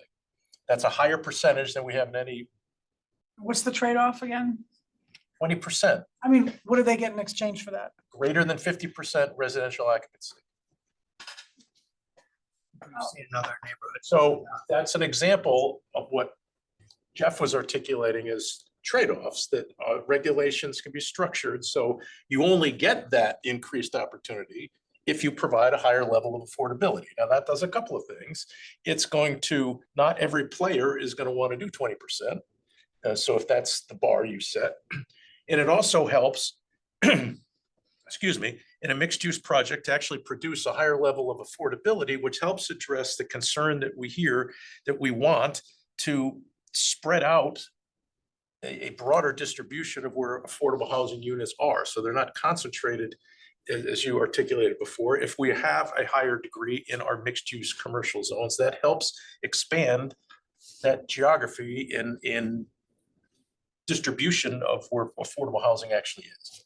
I note this, I mean, it says study, number 1, so it's even less of a language than we've used in the past with consider. So maybe it's just study increasing the affordability setback requirements to 15 to 20% in certain zoning districts. Certain, but shouldn't we identify them or not? Be more specific. I mean, I Based on just, completion of a study or something Right, like because the that. study should assess, maybe it works in some districts and not others, so study. Well, again, the TOD is set at 12 because there was a pretty robust economic I know. study that was included in that, said, yeah, we'd like to, we're trying to push them to 15, and we got pushed back from, so yeah, 12 is probably where you want to be. But don't you think we would find more people taking advantage or not taking advantage of adding more affordable units in more dense areas already where the land is cheaper? Like, I feel like, Dense areas lands are more expensive. okay, I'm just. I'm sorry. No, I think if we're, Get a better, Yeah, I'm just thinking of, I didn't word it correctly, but maybe just cheaper land, areas. I think in general, what we're Economically. trying to say is where there's a tie-in, especially in a mixed use kind of concept, to do more than you can do today, there needs to be a higher level of affordability component attached to that. So perhaps with, it can be, rather than being super specific, just saying with increased density opportunities comes the expectation of an increase in the below market rate set aside. But I like that language. Would that be in the TOD as well, or just in the general? Or they both be mimic each other, the, Well, let's say with D1. Does everybody like that language in D1? Yep. Some yeses. yeah. Okay, sorry, I'm can just you trying to.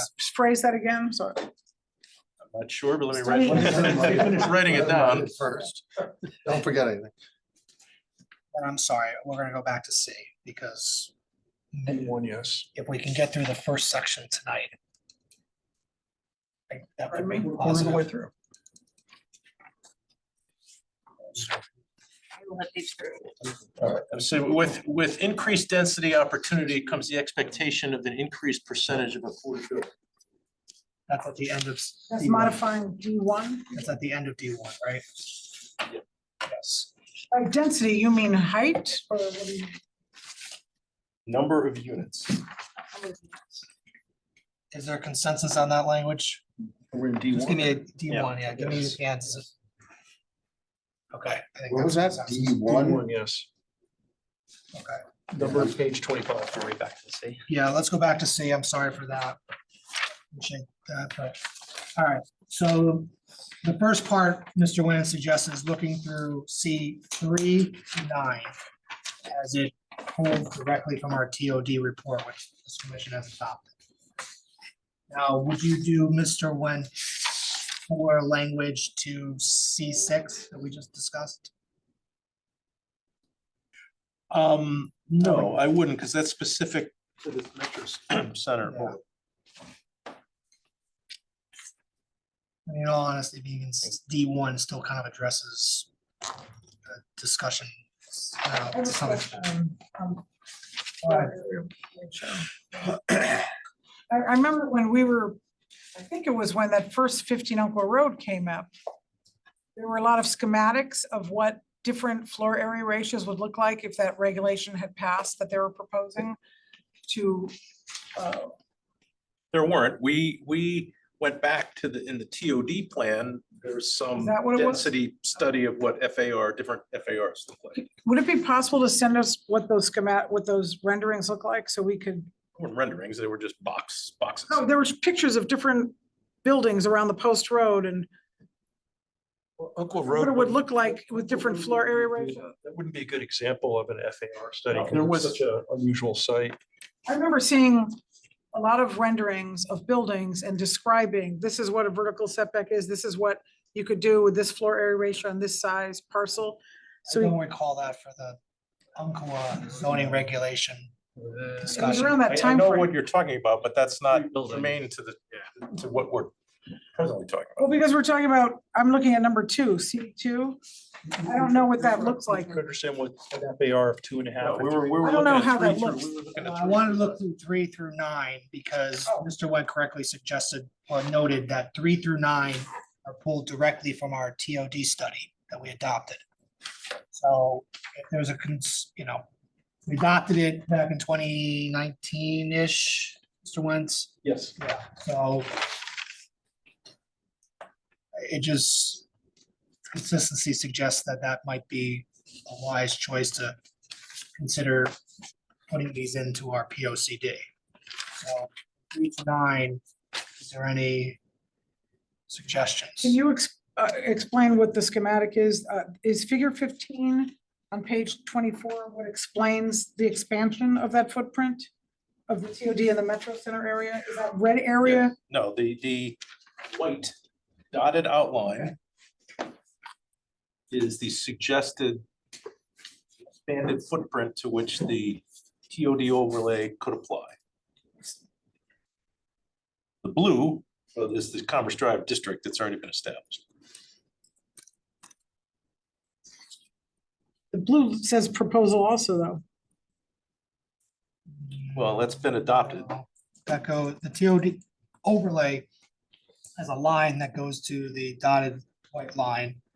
And the Commerce Drive area design district overlay has a line that goes to the blue line. So the white dotted line on figure 15 is what relates to bullet point 3.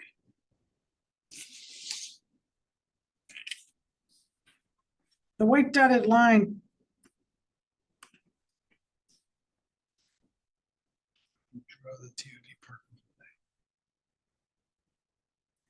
The regulations say to apply this TOD overlay, you need to make an application specifically to do so.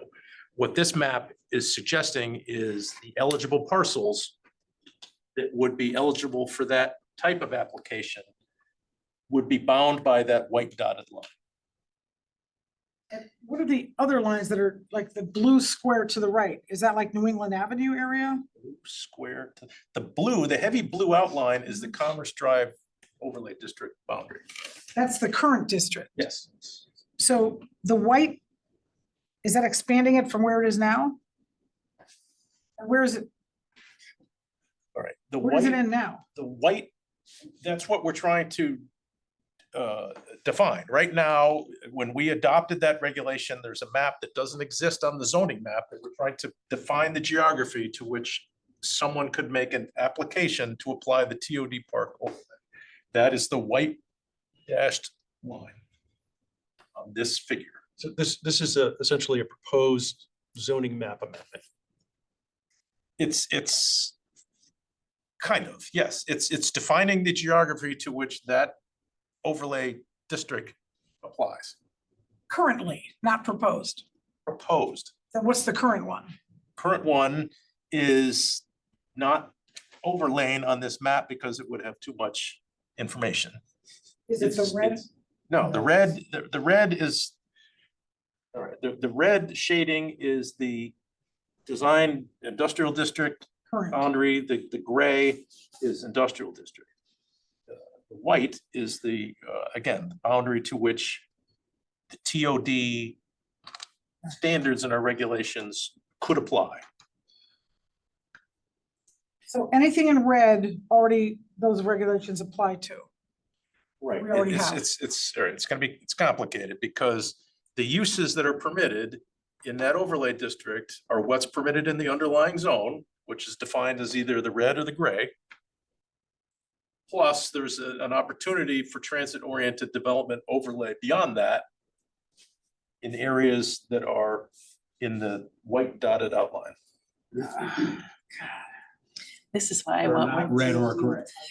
Jim's like, don't say it. Not red or gray. The part that's on the other side of I-95, is that New England Avenue? What is that little area? That's red area? That's Miller, the white roof that you see there is Miller Nissan. It's highway. That's exit 24.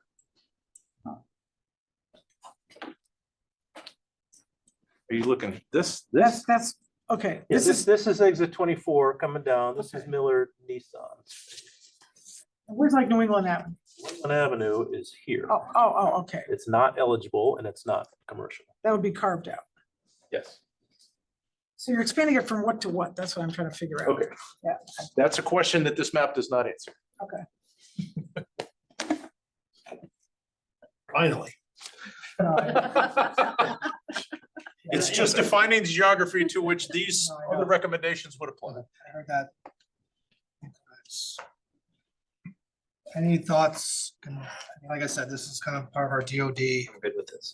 This looks great. So it's uniformizing and combining I'm serious. That was me. DCD and DID into one district, right? It's an overlay. It looks Yeah. like. It keeps the underlying zone. If you want to develop something under the underlying zone, those are your zones. Okay. If you want to apply for the other the extra opportunity that the TOD overlay provides, 70-foot that's a tall. separate application you can make Okay, for this commission to qualify that. But in order to even make that application, you have to be within this white dotted outline. and right now, you have to be within the blue line, right? No. Almost. But no, it's. Are we expanding it to other like neighborhood areas? That's my question. That's really my No, it's underlying. exclusively bounded by areas that are either presently commercial or industrial. Okay, so it's not gonna go into like Kenmore Street or where the little brick houses are. That arrow area, that the gray area in the middle is the neighborhood that Only if is it's to the excluded. extent that it's presently commercial or industrial would apply. So you're not There's no- changing a residential area to enable the 70-foot tall apartment building? Correct. I'd have to look at the real zoning map probably. Consensus, Yes. 3 to 9. Let me show a hand so I can get a sense of it. Thank you. I agree, so long as it doesn't impose this on existing areas that are residential that we're not allowed. Kathy, the, like, Said that a the, few times. I think we're good. like arrowhead part in the middle, that's excluded for that specific reason. So you see where Alright. Whole Foods is, that's everything north of there is excluded for that specific Okay. reason. All right, back to this 1 and 2 of strategy C.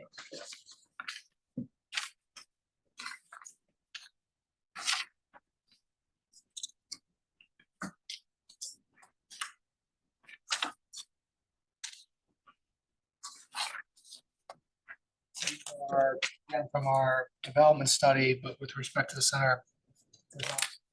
District.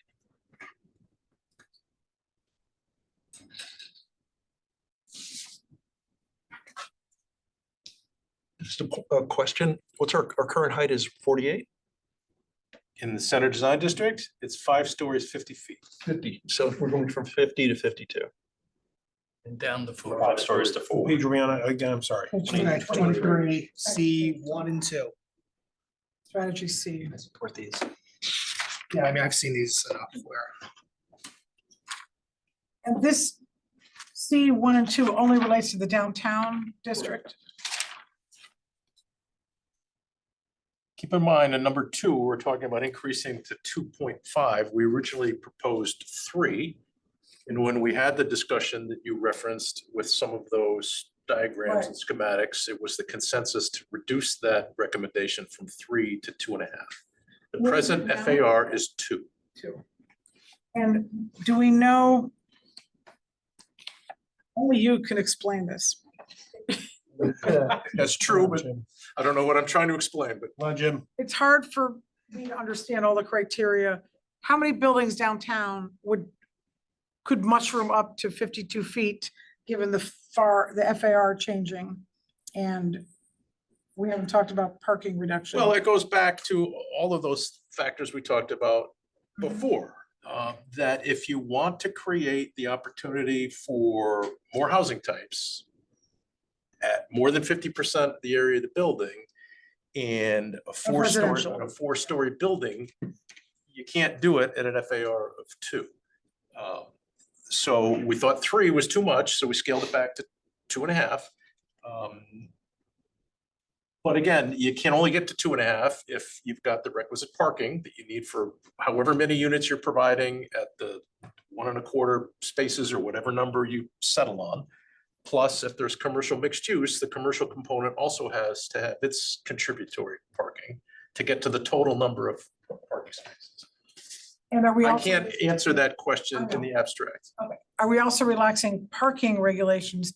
I'm trying to figure out how many buildings downtown could grow up to 52 feet. That would be a lot. Like, could they all, I mean, how, No, I could. do you think of one right now or? Again, as I think it's correct to say, under the current scheme, most of the downtown buildings couldn't be built today. But they don't have the parking or the FAR. I mean, community theater in Old Post Tavern, have 0 parking spaces. You want to put a second or third floor on that, that would be, you'd have to figure out a way to park that. Thoughts? Is there consensus for 1 and 2? Need a show of hands. Okay. Strategy D. D 2 to 5. If possible, I'd like to at least finish up this section. And question, DRD basically means condos. more or less? Yes.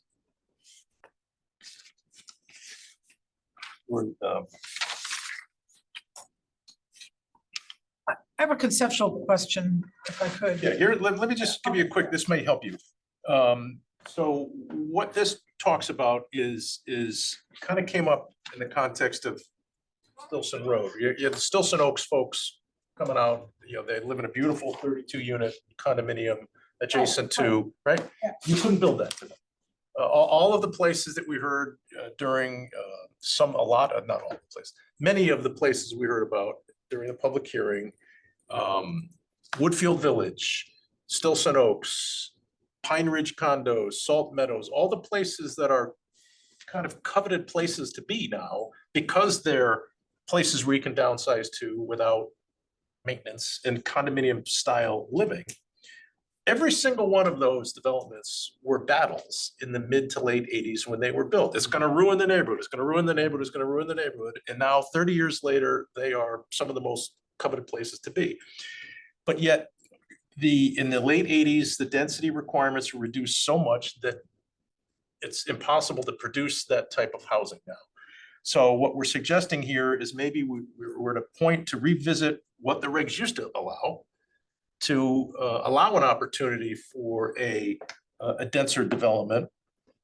And you've got some applications out there that you will be seeing in the near future that are trying to consider this. But an example, you couldn't build Stilson Oaks today on that property. If you think that's a good development, that was built under an old regime that allowed a much greater density of development. I'm trying to envision what parcels of land are even available to accommodate. So would this be a reuse of an existing development? Tear it Yeah, down? by and large, probably it would be an aggregation of parcels, or there are some other parcels out there, whether they're, I mean, in my opinion, I think there's the Episcopal Diocese property on Mill Hill Road has been bandied about for a while, that the Housing Authority was looking at it at one point. Others have been looking at it for a massive 8-30G application. That would be an excellent location to do a more cluster style condominium type Any church property. development. I would, I mean, Yeah. the subdivision at the corner of Stilson and Mill Plain probably would have been a nice opportunity to do a condominium type cluster townhouse type of development, but our regs don't permit that anymore. I feel like we need to have a bigger open space set aside. 10% is pretty nominal if we're gonna allow the density on undeveloped land. Well, that's a different type of development. Here we're talking about townhouse type of cluster, the townhouse clusters, cottage clusters, whatever type of density that gets you to and I don't know that there's going to be huge applicability for this, but it's just another opportunity for someone to do more than they can do today. But maybe they take advantage of that opportunity that becomes a much more attractive development than throwing up 120 apartments under the 8-30G auspices. It's not that this is all anti-8-30G, but it's all within this big menu we have here of what other types of housing can we offer. And I know each individual development always is going to be the end of the world when it's proposed, but I have yet to see the condominium or multifamily development that's really been the case. So is there, This is just saying explore, right? I wasn't. This is just saying review. Yes. yeah, I mean, again, the soft language. Right, again, it doesn't implement it, it just is saying this is something within that when we get to restructuring of the regulations that we might want to consider. Consensus on this? 2 to 5. I would like to add a section on consider the possibility of increasing open space from 10%. Well, we only require 10% on a subdivision, right? Correct. We don't require Subdivisions that. of, what's that? Does the DRD require 10? It does not. It has to be there then, I think.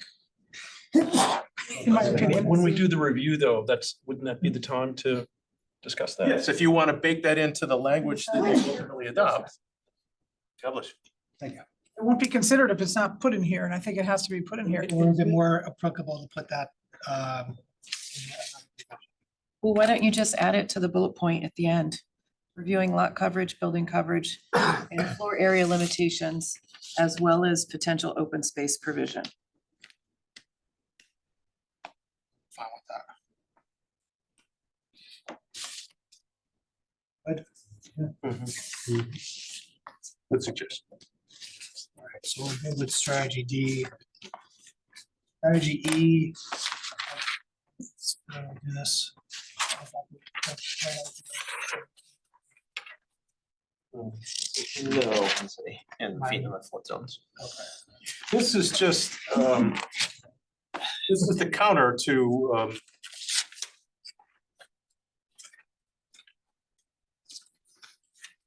I'm sorry, I'm trying to understand what this. No, I know, it's getting late and I. No, in the floodway, it's very hard to add new density. And so unfortunately, with the cash purchases that we have these days, we have folks buying B and C properties, assuming that they can do fourplexes or duplexes. And as you've seen on some of the CAM applications that we've had, where the DEP has said, oh, you don't want to introduce density in these areas. This is our way to balance putting increased density in places that are safer and decreasing it in places that we know are highly hazardous. Okay, thank you. Don't quiz us on that later. Thank you. Consensus, So you're talking about, Section E, strategy E. Strategy E is actually talking about reducing density. I'm all for that. all right. Neighborhood. Strategy F, Yeah. Just go live in a farm somewhere. Cool.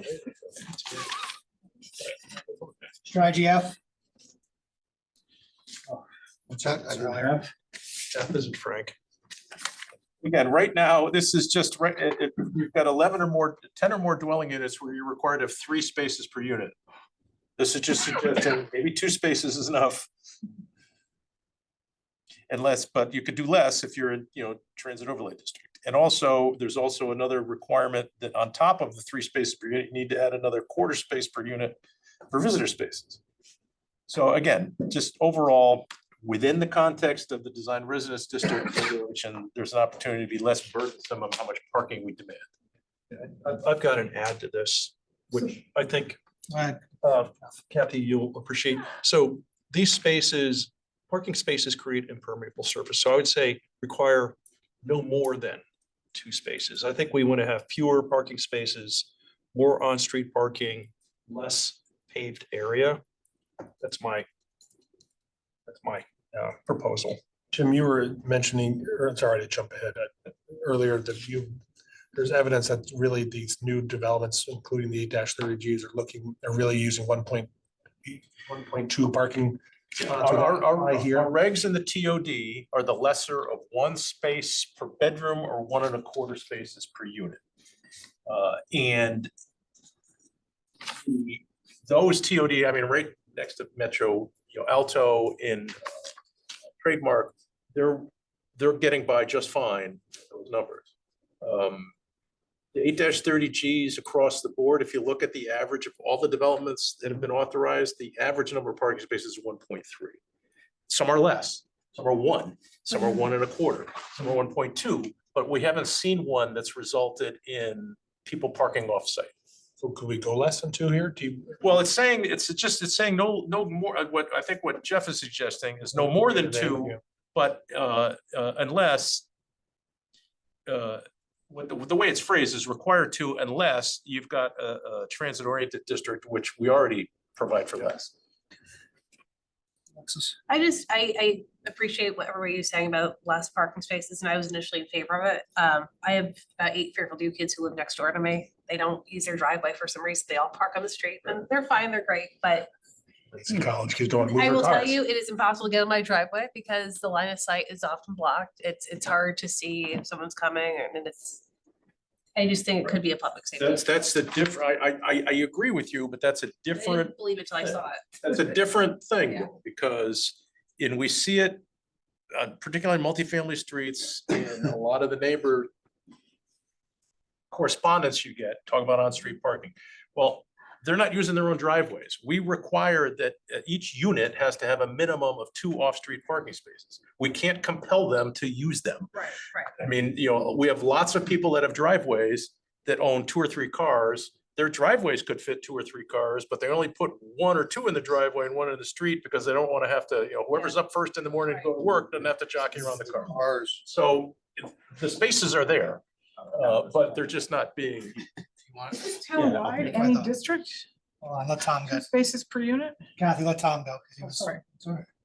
I support Jeff's suggestion. I think I know this is a section on, we're talking about design residential. It's just parking related. Yeah, to I think housing. we're overparked in general. I think parking, well, I don't think, parking is very expensive to create. The more burdensome the parking requirements, the less housing we're getting, the less commercial development we're getting.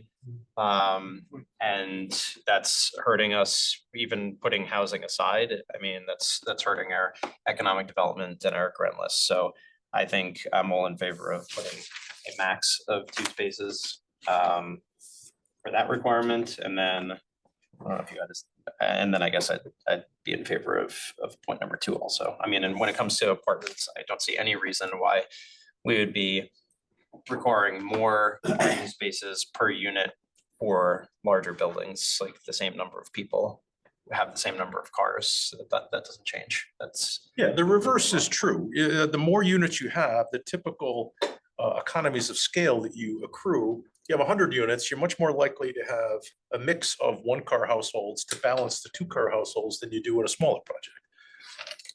Kathy, Is this townwide, every district? I don't understand. We're Yes. not in TOD anymore. This is, Yes. you're building a. No develop- more than 2 unless we already permit less in TOD. So I'm talking you're about building like parking related to housing. A subdivision, Mill Plain Road. You need 2 per You can unit. only require 2, although they might do 4 if it's $1 million house. They might have Right. more. Minimum is 2. That's not changing. And what do we require now? 2. So we're not changing it. What we're changing is if you've got a development that has 11 or more units on the same parcel, you now need 3 per unit. Oh, so, okay. Is there such a thing as a 1-car household? I've never encountered one. Many, but not. we have consensus on this? Yeah, just one, I consensus on this, but at the expense it being 9:59, adding something. 2 of the things we hear about at every one of our meetings are parking and traffic. So is there an opportunity to add something in here about encouraging the town to study its overall parking strategy? Because we don't have any sort of permitted parking anywhere. We don't have metered parking anywhere. Our parking authority seems to have a very limited purview. We don't have a strategy around garages. So my ask is to maybe add a bullet point to say that, encourage the town to take a comprehensive view of parking. I would say, yes. Okay. Yeah, I would say yes. I would put a pin in that because this is specifically related to parking relative to housing production.